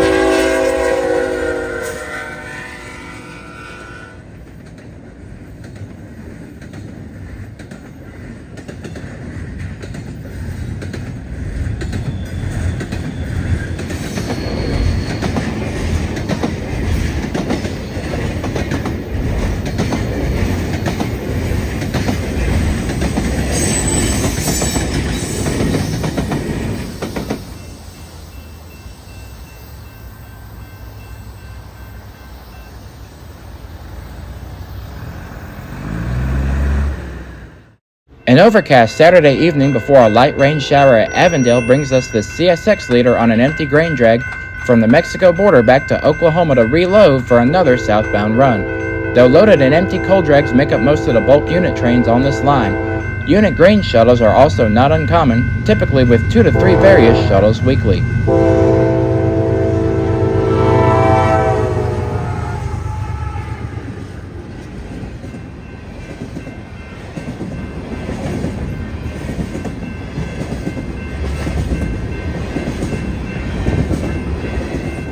Another overcast but hot and humid Saturday afternoon at Blue Mountain brings us an eastbound stack train clicking off their final miles to Alliance. This train has just met an opposing short-haul stack train at the nearby Avondale siding, thus also making up solid ground after spending most of the day in the Panhandle and the Red River Valley.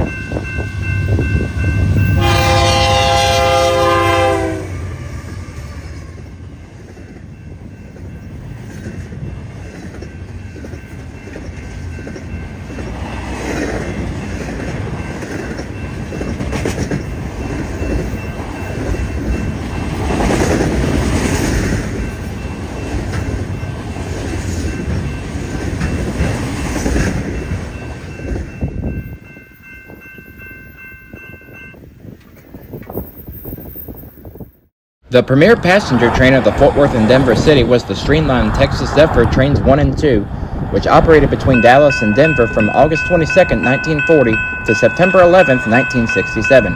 However, no passenger trains have operated in scheduled revenue service on this route since the Fort Worth and Denver ended all passenger service in 1967, just 4 years prior to the creation of Amtrak in 1971. Today, the line's flagship trains are instead the hotshot intermodals to and from the West Coast, which are typically given the run of the railroad.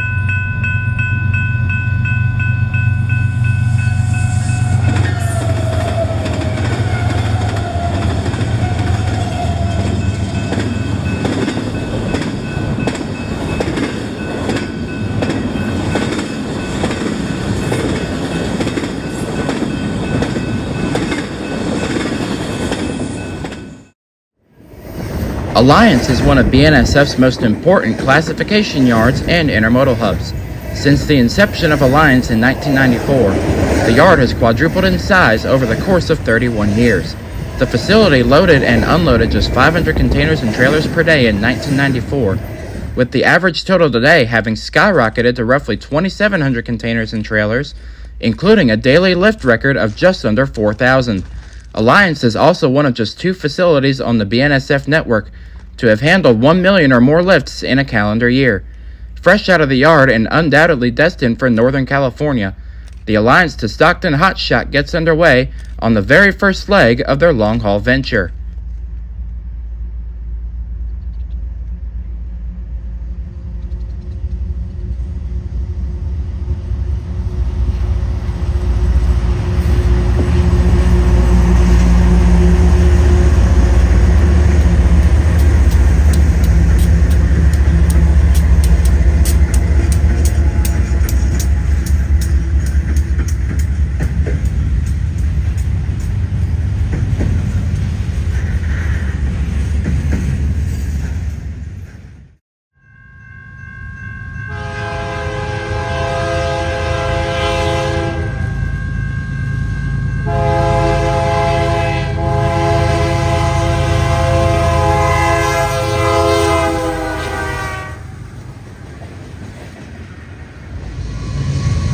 Thank you for watching this proud presentation of the North Texas Rail Productions.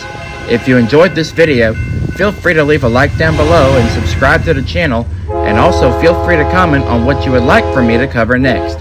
With several documentaries in the works once again, we will range between railfan hotspots and railroad superhighways across the state of Texas, as well as the rest of the country, so be on the lookout for revised and new releases of documentaries in the near future. And as always, thank you for watching, and hopefully we'll see each other somewhere along the rails wherever our paths may cross.